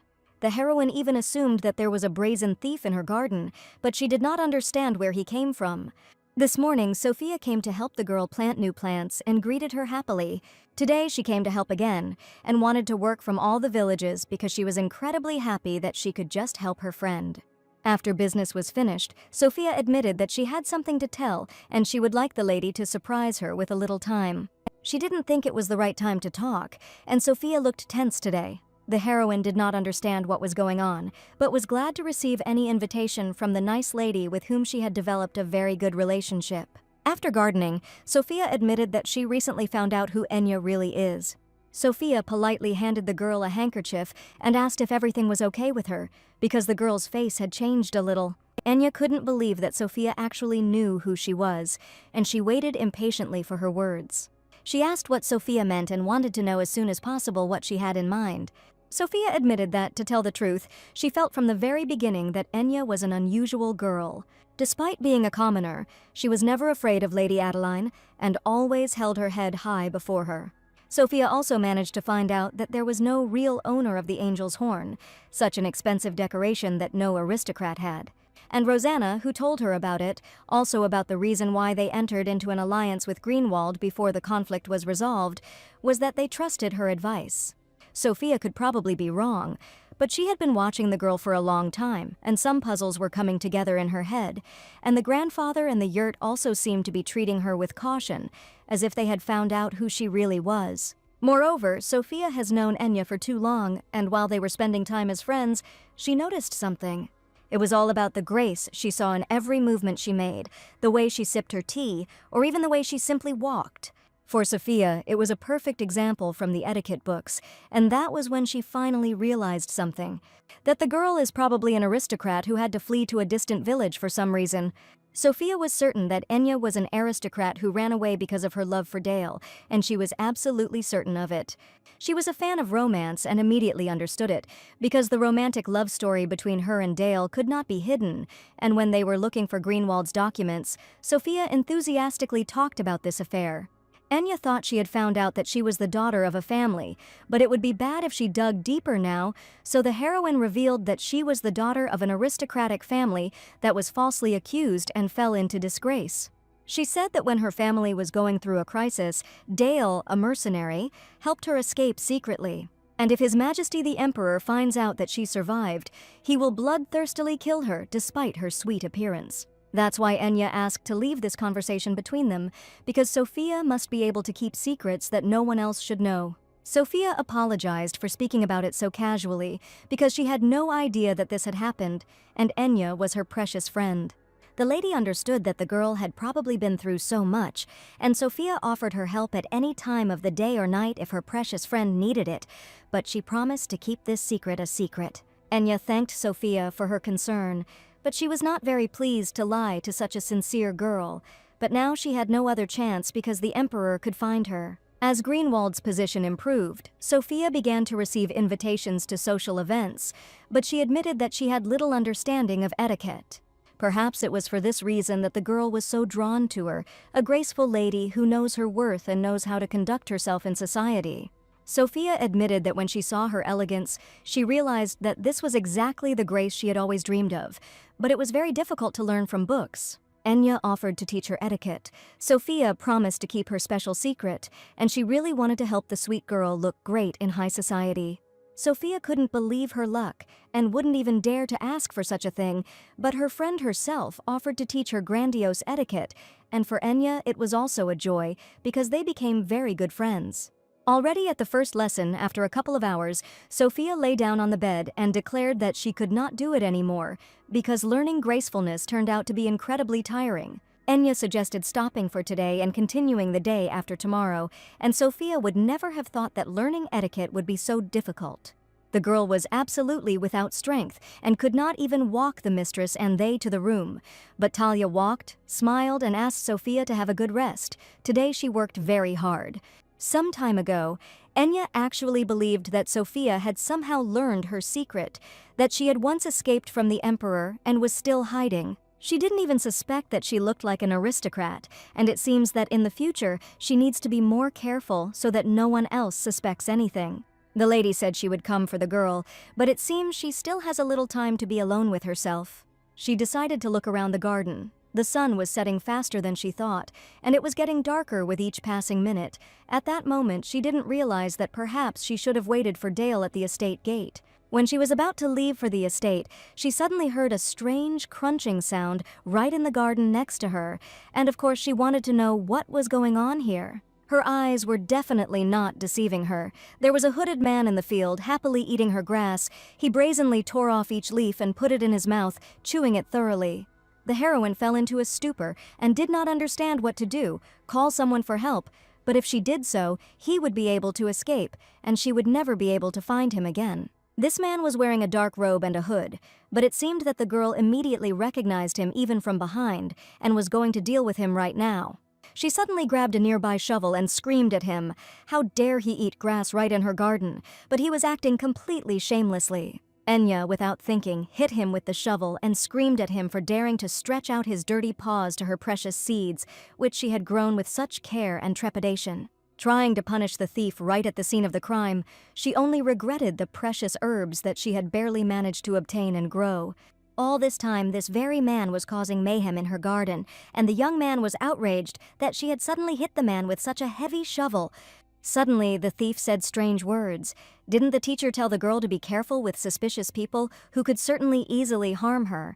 In his hands, he held a purple bottle with some liquid, probably going to use it so that the girl would not see his face. Enya closed her eyes from the unbearable smell and was completely lost in space, not understanding what had just happened here. At that moment, Dale was just approaching the estate, and he heard a loud voice that definitely belonged to his wife, and it clearly came from her own garden. He immediately ran up to the summer and realized that something strange was happening here, and he managed to capture the man in time who had been brazenly stealing grass all this time. The robber himself did not even notice how Dale had twisted him, and he lost consciousness, but when he came to, Lady Enya and some young man were standing in front of him, staring intently at the thief. He didn't understand where he was, and whether they had kidnapped him, shouting that they had gone completely crazy, but they had a different opinion because the thief turned out to be this young man, and he suddenly passed out, so they dragged him here. The young man stated that this happened because he was hit hard on the head with a shovel, which is why he lost consciousness. But a little earlier, a situation occurred after which the thief could have escaped, because she was enveloped in a strange magical smoke, due to which she could not see anything at all. She tried to grab the young man by the cloak, but suddenly she felt a strange smell that was coming from somewhere in front, but she was not ready to let go of this man who was stealing her plants. She finally managed to catch him, but the young man couldn't hold on and fell straight to the ground, and after that moment he was no longer able to get up. Enya still held the cloak in her hands as an excited Dale ran up to find out where the screams were coming from and what had happened. He was worried about Enya, that she would not receive any injuries and would be completely fine. The girl said that she simply saw a thief in the field, devouring her plants. At that moment, the thief muttered something that he hadn't eaten for ages, and then he got hit on the head, and his eyes were just spinning, so he quickly lost consciousness. As soon as the young man came to, he asked how the girl managed to find him in the smoke screen, but now it didn't matter, because she couldn't tell that she could smell any disease from a kilometer away. Dale immediately decided to find out why a person with an artifact would steal herbs from someone else's garden, and why he decided to show up here in the first place. Not everyone can afford an artifact, and if such a person has set his sights on the heroine's field, then perhaps he needs more than just herbs. The young man asked to simply hand him over to the authorities, because he was not going to trust the people who kidnapped him, but suddenly he smelled a wonderful smell. Enya said that if the young man answered all her questions honestly, she could share food with him, because judging by his words, he was incredibly hungry. But the young man was not going to give up so easily, but Enya did not know how to approach him, and said that in preparing it, she used the herbs that he had just stolen and chewed with such pleasure in the garden. The young thief's mouth began to water at the sight of the fried chicken, and the lady continued to tell him that these herbs were prepared in such a way as to preserve all the beneficial properties. He soon gave in very quickly and thanked Enya for the amazingly prepared dish, and now they were going to ask him the questions they wanted to know. To begin with, Dale asked where the young men got the precious artifact, because not everyone can possess such a thing.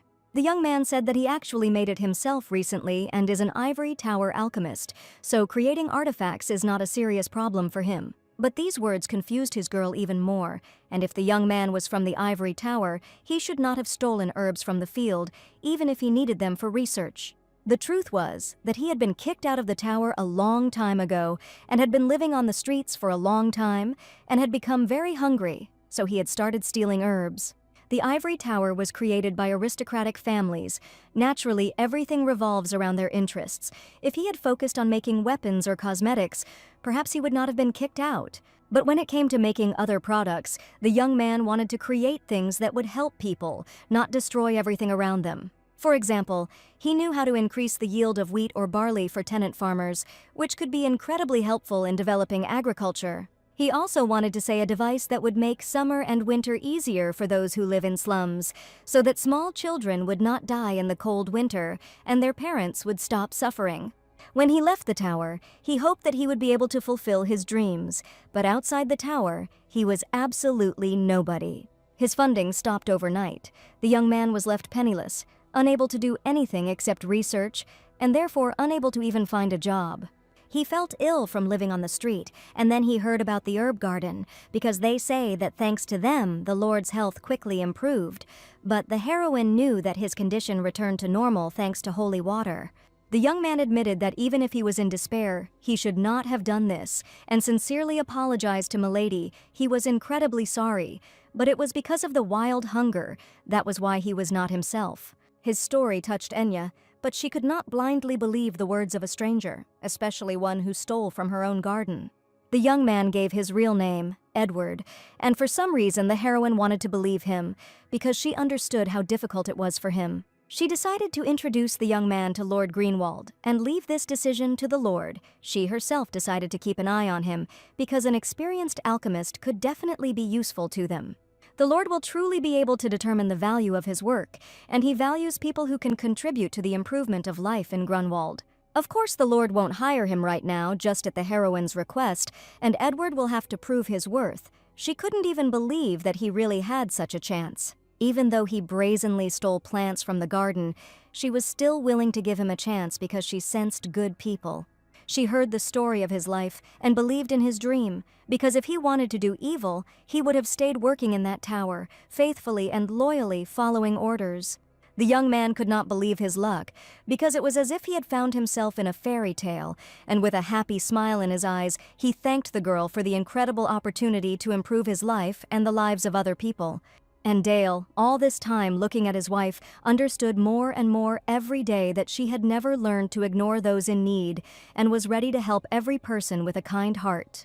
During this time, Sophia became very close friends with Enya, and the girls tried to help each other in every way they could.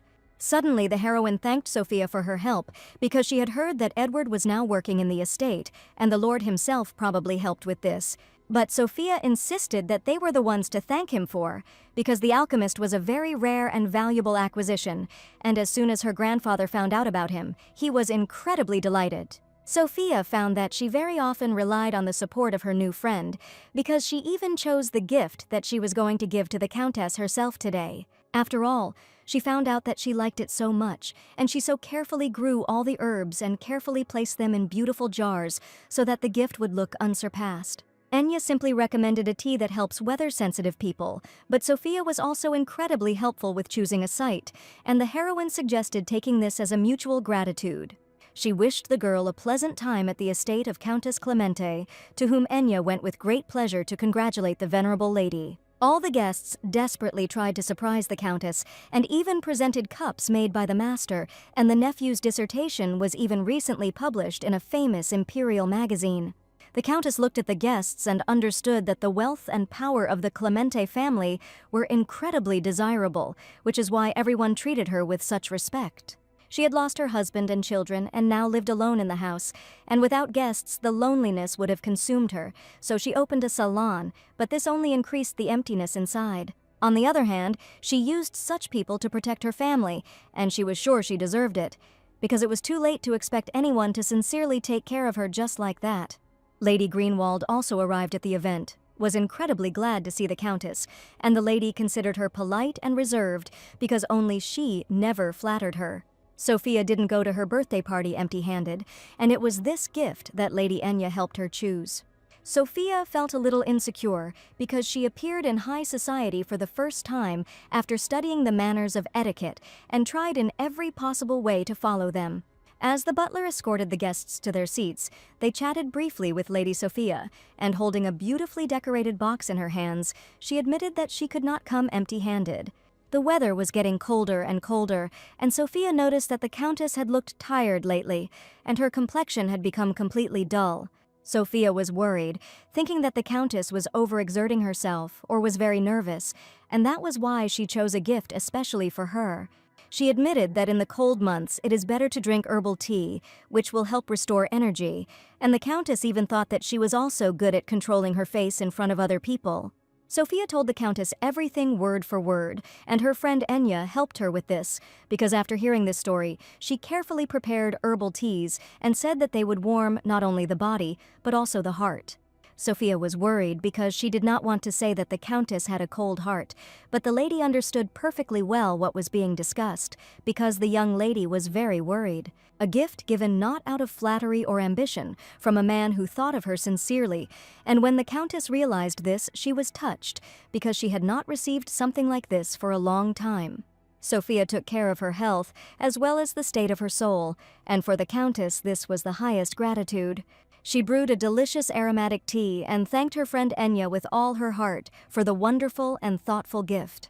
She also asked me to convey that she will never forget this gesture of respect, devotion, and attention that she had not received from anyone for a long time. Together, everything went as usual, and the heroine's garden was fragrant and pleasant, and her new friend considered this an excellent chance to earn a fortune. Rumors spread throughout the empire that many aristocrats were asking about this wonderful tea, and information about it quickly spread. But Enya still didn't agree, because the gift they gave to the Countess was small, so it wasn't a problem at all. But if they focused on meeting demand, the effectiveness of the tea might decrease. Rosanna assured that while the attention of high society was focused on Enya, this was a great opportunity, but on the other hand, for the premium quality strategy, they could not sacrifice this. It is quite natural that the herbal tea that Sophia gave to Countess Clemente aroused great interest in his high society. The tea needed further refinement throughout its life, and the premium tea project was aimed at improving public health, and the money could be used to buy middle and low-class herbs and sell them to the poor at a low price. Rosanna felt sorry to miss the opportunity to gain public attention, so she suggested that the heroine take advantage of the chance and still visit the capital. When the heroine heard about the capital, she could not believe that this thought could actually turn out to be reality. In fact, the main branch of the Selepelt Trade Guild, where her father worked, is located in the capital, and after all, it is from there that all the trends of high society come. The girl would very much like to monopolize the relationship with Enya, but since this project is aimed at noble help to the poor, she offered a great opportunity. As Rosanna said, her goal would be much easier to achieve in the capital, but the capital also had its own dangers. While the heroine was not going to go to the capital, but Rosanna insisted that if her opinion changed, she should let her know in any case. They were currently in constant contact with the main branch of the supply. After meeting the heroine, Rosanne decided that the meeting could be over, because if she was late, her husband Dale would probably not like it. The trade issues were more or less resolved, and they were going to prepare for the next step until Dale arrived. Too many things had happened in the South lately, and the girl's head was simply spinning with thoughts and various tasks. By helping the Lord with his treatment and teaching Sophia etiquette, she was able to firmly establish herself in Greenwald. The cultivation of the land was still ongoing, but now that the alchemist had joined them, the people were finally making significant progress. Alchemists like Edward wanted to help people, but the premium herbal business was designed for the common people. But commoners cannot even buy herbs, let alone visit a doctor, and in the Empire, everyone believes that the Emperor is the supreme virtuous ruler. And only the main character knew what could await them in the future, despite the actions of the highly respected Emperor. There was no way she could afford to treat her like a toy, as was written in the original, unlike the Hexagon, who uses the poor for profit. And the Emperor, who, for the sake of his own selfishness, locked the Empress in prison, and Enya only wanted to help people and wanted this story to end well. But while on the run, there was little she could actually do, because if the Emperor found out where she was, all her plans would come to an end and real chaos would begin. Especially now that Duke Hexagon will soon be released from house arrest, the danger will increase. The heroine tried to prepare for this event, but suddenly heard a knock on the door, not expecting any guests at such a time. From behind the door, she heard a pleasant baritone, but she had never heard this voice before in such a small village.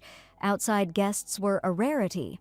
It's very suspicious, but Enya has to go out and check who's behind the door if anything happens. She decided to use the protective artifact that Dale gave her for safety. When she opened the door, she saw a fair-haired young man with fiery eyes on the threshold, and was surprised by his appearance. The young man asked if she was really Dale's wife, and he did not expect the girl to be such a beauty, considering this meeting pleasant and unexpected. An incredibly handsome guy was standing right in front of her, and it was definitely not the face of a minor character.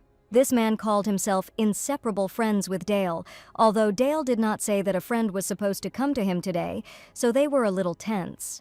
The young man said that he didn't really talk about his affairs and offered to take the chance and talk so that he could share his memories of them. The heroine knew whether she could believe his words, but if she thought about it, Dale really did always keep everything to himself, and sometimes this made her very interested in him. But she still wanted Dale to tell his story in person, but at the threshold, the young man was waiting for her answer and was sure that the girl should let him in. He had an unusual scroll in his hands, and he showed it to the heroine so that she would no longer doubt his words. It was a high-level protective scroll, and then she realized that from his clothes and tone, this person was definitely an aristocrat.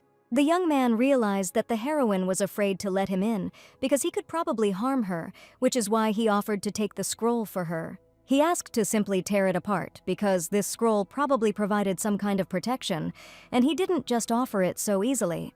He also stated that the lady could use the magic toy which was in her right pocket at any time. As soon as she heard about this, he became even more suspicious because the young man somehow found out what was in her pocket. There was no doubt that she should not let her guard down, but the young man declared that he was not going to do anything and there was no need to worry so much. In the end, she still let him in before she realized one important thing, but she found out about it a little later, and now she decided to find out why the young man came exactly when Dale was not home. There were delicious cookies on the table, and the young man admired the incredible aroma, but he was probably evading the answer. She said that it was Dale who made these cookies, and the young man did not believe his words, because he considered him a guy who knew absolutely nothing about cooking. The young man was surprised that the guy, who had no reason to cook, suddenly started baking cookies, and such delicious ones at that. The heroine had the feeling that this man knew absolutely nothing about Dale, and she even suspected that this guy was a swindler, deciding to find a way to politely send him away as soon as possible. She still didn't believe him, and the young man swore that he really was an old friend of Dale's. For example, he knew that Dale was a high-ranking hunter.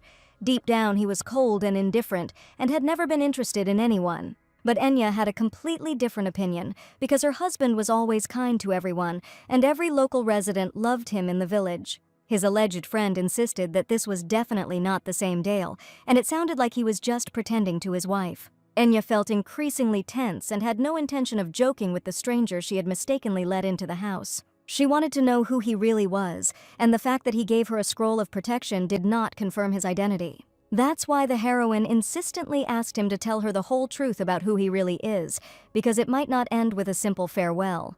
The young man laughed and said that they had not violated the order at all. If she wanted to know his name, she should first introduce herself. The heroine never expected to hear that a complete stranger would call her real name, and also say that she was the daughter of Duke Luckhart. From the very beginning, she felt that something was wrong, but she could not understand how this complete stranger knew her real name. The young man laughed and said that he was Cassian Schultz and was very glad to meet them, and probably the heroine understood who they were talking about. Cassian Schultz was the Emperor's only friend, a prestigious member of the Marquis Schultz family of mages, and he was famous for becoming the youngest tower leader in history. In the original, he tried to secretly help the heroine while avoiding the Emperor's attention, but due to the dark romance genre, he suddenly died for an unknown reason. The young man disappeared from history forever. Even the Marquis' family was never able to figure out the reason, and in the novel, it remained a mystery. But the heroine could not understand how an aristocrat like him could be acquainted with an ordinary mercenary, because there was absolutely nothing that could connect them. Suddenly, the young man asked about the stunning artifact that she used, because it was probably Dale who gave it to the girl. The lady had a sharp blade in her hands, and she admitted that she had made it herself and was using it right now. But since he had not introduced him to the person he had given it to, the young man came to see it in person. He did not think it would be the missing Lady Lockhart. The heroine understood that this guy was incredibly dangerous because he was in close relations with the Emperor, and she immediately asked if the Emperor himself knew about this, realizing that something needed to be done right now. For some reason, the young man remained extremely calm, and looking at the girl's worried face, he said that he was just joking. He promised not to tell the Emperor about it, and acted as if he thought the heroine depended on him, and she could not allow herself to be underestimated. She didn't understand why this man dared to speak informally, since they had just met and hadn't even met before. And since they were talking about the etiquette of aristocrats, shouldn't the young man himself observe it? After all, the girl in front of him is the only daughter of the Duke of Gallicart and the Emperor's bride. He himself knows this very well. The hero asked for forgiveness for the insult he had caused and allowed her to formally introduce herself, since for this he could supposedly share what the girl would find interesting. Recently, a girl has appeared in the capital who claims to be the former Lady Lockhart, and this happened very recently. He said she had been visiting poor areas, causing trouble and stalking people using the name Lockhart, and Enya realized that she was her aunt, who had cut all ties with the family and disappeared over 10 years ago. It was strange that she would suddenly allow her daughter to make a scene, considering that the Duke and Duchess had left the capital to check on supplies, and they had chosen this time specifically. But this was certainly a man who was ruled by other motives, for his aunt, the former Lady Lockhart, was the favorite of the whole family. The Duke adored this lady incredibly because she was always kind and courteous to all members of the family. But one day she fell in love with an ordinary commoner and unexpectedly ran away, breaking all ties with the ducal house. Since then, any mention of her has been forbidden. Even now, my grandfather gets furious if I mention her to anyone.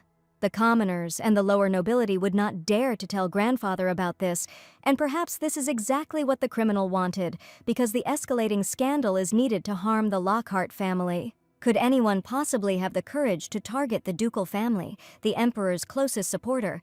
And it could probably only be one person. It was perfectly clear to everyone that the first person under suspicion was Duke Hexagon, and before she had time to voice this thought, the young man immediately confirmed it. He stated that even their pro-imperial Schultz family had big problems with them, which they then spent many years sorting out. Just when the Duke's house arrest is lifted, the resulting scandal will conveniently damage the Lockhart family's reputation.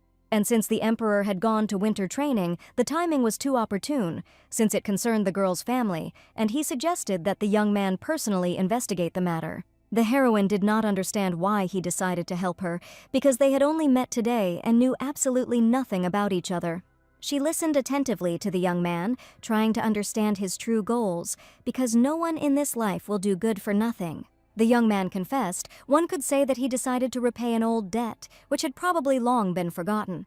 The heroine did not understand how long he was talking, but everything that the young gentleman wanted to say, he had already said, declaring that it was time for him to leave. After all, if Dale finds out that he came through, he will be very upset, and will probably be beside himself with rage.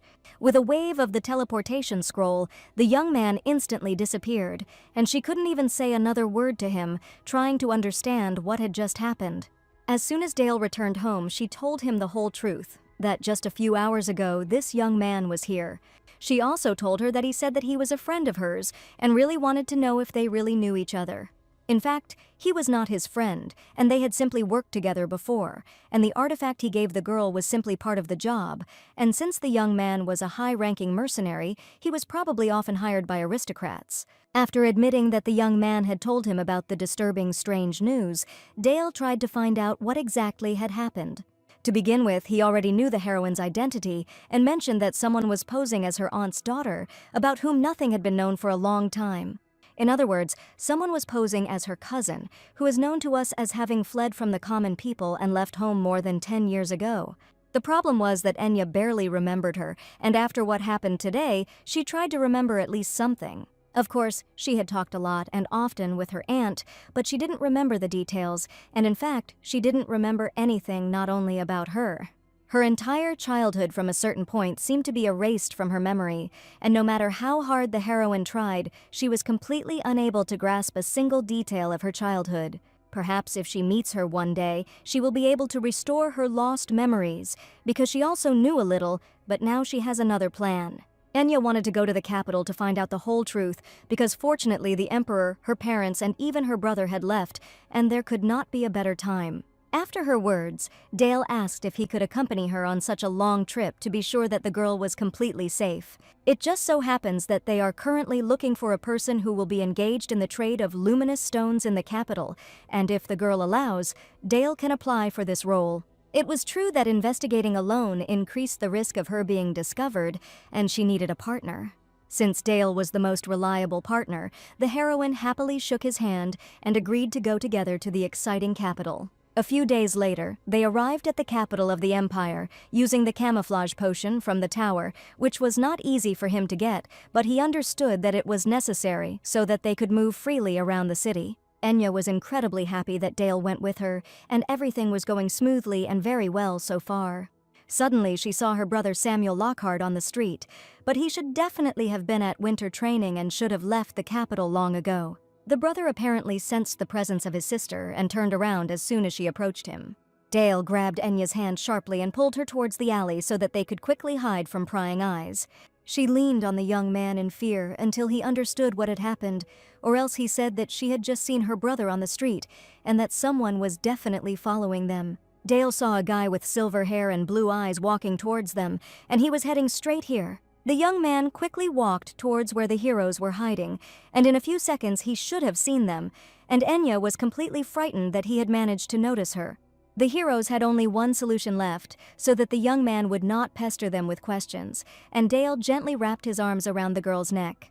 He asked her forgiveness for such an unexpected act, and suddenly leaned towards her face, as if he was going to kiss her right now.